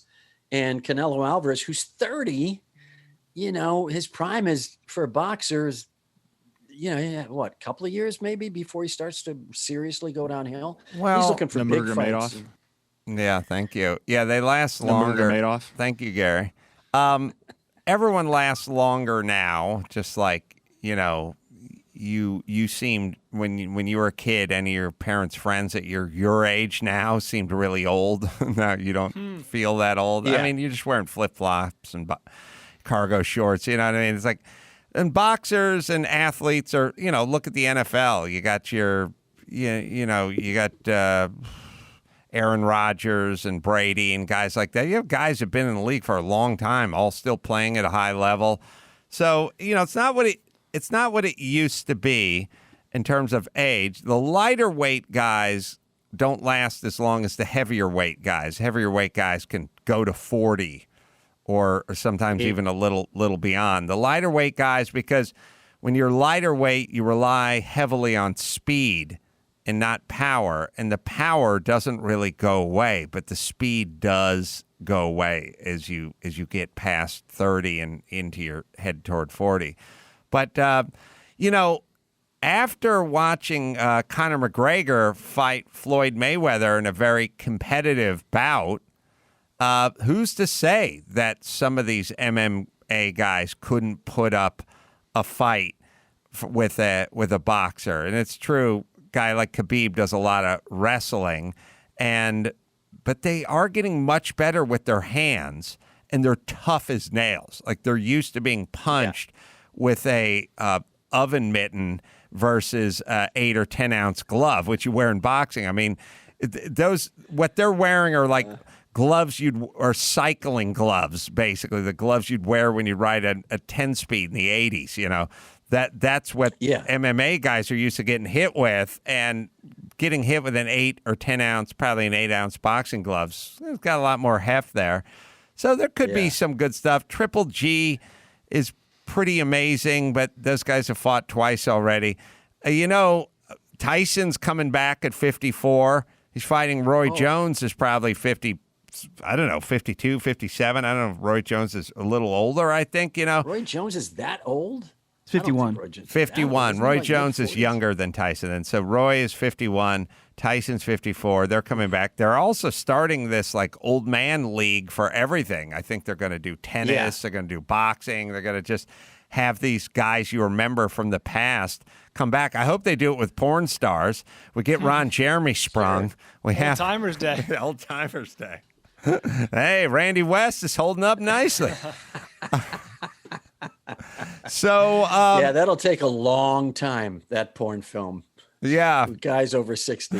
It's going to take a long time. So, be interesting. Canelo, I think, is Canelo, is his name red? Like, is Canelo red because he's a redhead, or it's got something to do with that? I don't think I think they just call him that, like they call we'd call a red-haired guy Rusty, even though his name is Herman. Is Canelo's a nickname or something? That's a nickname. Yeah, Canelo's red or something, or he has some cinnamon. Cinnamon. That's what it is. So cinnamon. That's Russ. It's actually kind of nice. Like, he's a cinnamon. English do ginger. Mexico does cinnamon, and we do rusty, which kind of says our culture. You know what I mean? Like, we Sure. fucking put it. We're right on point with it. Like, it's refined to do ginger. Cinnamon is a more poetic version of that, and we just do rusty. Did you guys grow up with any rusties? No. I grew up in the Rust Belt with rusties. Yeah, it's an older thing. If you had a red-haired guy, it was just called Rusty. He was called because he had the red hair. So Canelo is cinnamon, that's right, and he's got cinnamon hair. I don't know. Find a picture. Think he's good looking, by the way. He is. I would think winning 280 in court is still got to be easier than fighting for 280 mil. He's even for a guy like him, he's going to get 35 mil, maybe 50 mil a fight. That's still 5-6 more in your ass, getting pummeled and having to get in shape. And he's a real kind of old school, kind of blood and guts Mexican fighters. Different cultures have different themes to their fight. And the Mexicans like body punchers, and they like guys who just trade, just get their heads bashed in. And he's kind of old school that way. So I don't know. Maybe we got a good picture of Canelo. Maybe that's it. Yeah. Okay. He's a pretty guy. All right. Let's see. You got a segment there? Oh yeah. Jeff? Item sponsored by Eyesore, the festival for ugly hot air balloons. Eyesore. Sorry, you broke up a little. That's funny. Like eyesore. A festival for ugly hot air balloons. That is funny. All right. Max Pato, what are we doing here? I think it's time for the BetOnline line. Oh, that's what we're talking about. All right, we're doing this. It's time for the BetOnline line.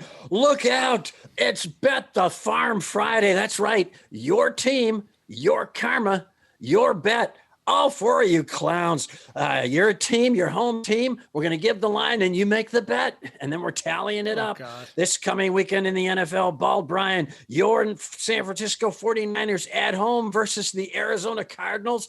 49ers favored by 7. You taking the Niners or the Cardinals? Oh, that's a tough one. No home field advantage, no fans in the crowd. Arizona is upstart. This is second year under Cliff Kingsbury, and they played well last year, not great. I expect them to take a leap, and I expect the Niners to regress a little bit. So you know what? I would take Arizona +7. Arizona covers a lot. Wow. They never do that well, but they're competitive. And they got, what's his name, new wide receiver from the Texans. Hopkins. Yeah, so there might be They're going to good. be a force, at least offensively. I think so. All right, what else we got? Lock it in, Gina. Kansas City already played, so your team now this week is the Chargers at Cincinnati. At Cincinnati? Oh, yeah, maybe. Chargers favored by 3 over the Cincinnati Bengals in Cincinnati. And if it may help, the Chargers colors are blue with a lightning bolt, and then the Cincinnati colors, they have that kind of a tigerish helmet. Take the home Bengal team. stripes. Yeah, I like that. Which one's the Factory of Sadness? If you could just say that in the one of those sisters' voices, one of those. What the Kardashians? Impression you do? Yeah, sure. Go ahead. Well, I like to charge everything, so I'll just take the Chargers because that's what that's for, right? With that old ka-chunk credit card thing with the charge card. Yeah. Okay, the Chargers. I take the Chargers. Yeah, the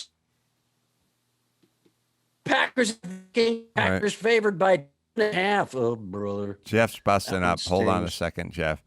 What do we got? We got the Rams and the Dallas Cowboys. Yeah, Rams favored by 3. 3. The Cowboys favored by 3. Oh God, it's so hard. The Cowboys are good. Rams are good. I guess that's why they do the spread.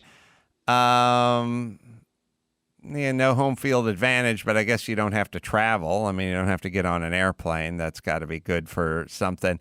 I don't want to be that guy. It's the first game of the season. I'm going to go ahead and take my Rams to cover. Or not to cover, but to, take my Rams and the 3 points. Perfecto. That BetOnline line sponsored by Pandemodium. Get rid of your diarrhea in one chaotic blast with Pandemodium. All right, let me hit BetOnline one more time. And like we said, football season is up and it's running. Lots of good games. Going to be very excited to see how this pans out. BetOnline gives you more options to wager in any place online, from games to spreads to totals of prop bets, championship futures, and more. So just head to BetOnline and do it today. Take advantage of all the great season opening bonuses. And again, you can do a little UFC. You can do some boxing. I just did Dancing with the Stars. Why not? It's all there. Visit betonline.ag, our exclusive partner, Podcast One. Don't forget promo code Podcast One for your sign-up bonus today. BetOnline, your online sportsbook experts. All right, let's bring it home, Jeff. This is Chet Waterhouse for All Balls, All Sports, reminding you to play with pain. All Balls, All Sports. Presented by BetOnline, your online sportsbook expert. All right, I'm going to be at the Tempe Improv in Arizona coming up on Friday, Saturday, September 18th and 19th. John Holmberg's going to come out on stage with us, and then Rob Schneider for the second show for a live pod, and then I'll do stand-up after that. Also, Salt Lake City, October 2nd and 3rd as well, Wise Guys, and you can check out our YouTube channel if you like and see a bunch of free stand-up there. Also, I'm Your Emotional Support Animal. It's available on Amazon and wherever. Write a review. I shall read it. I want to thank Gina Grad and Bald Bryan and Jeff Cesario and Jordan Harbinger for joining us today. And until next time, it's Adam Carolla saying mahalo.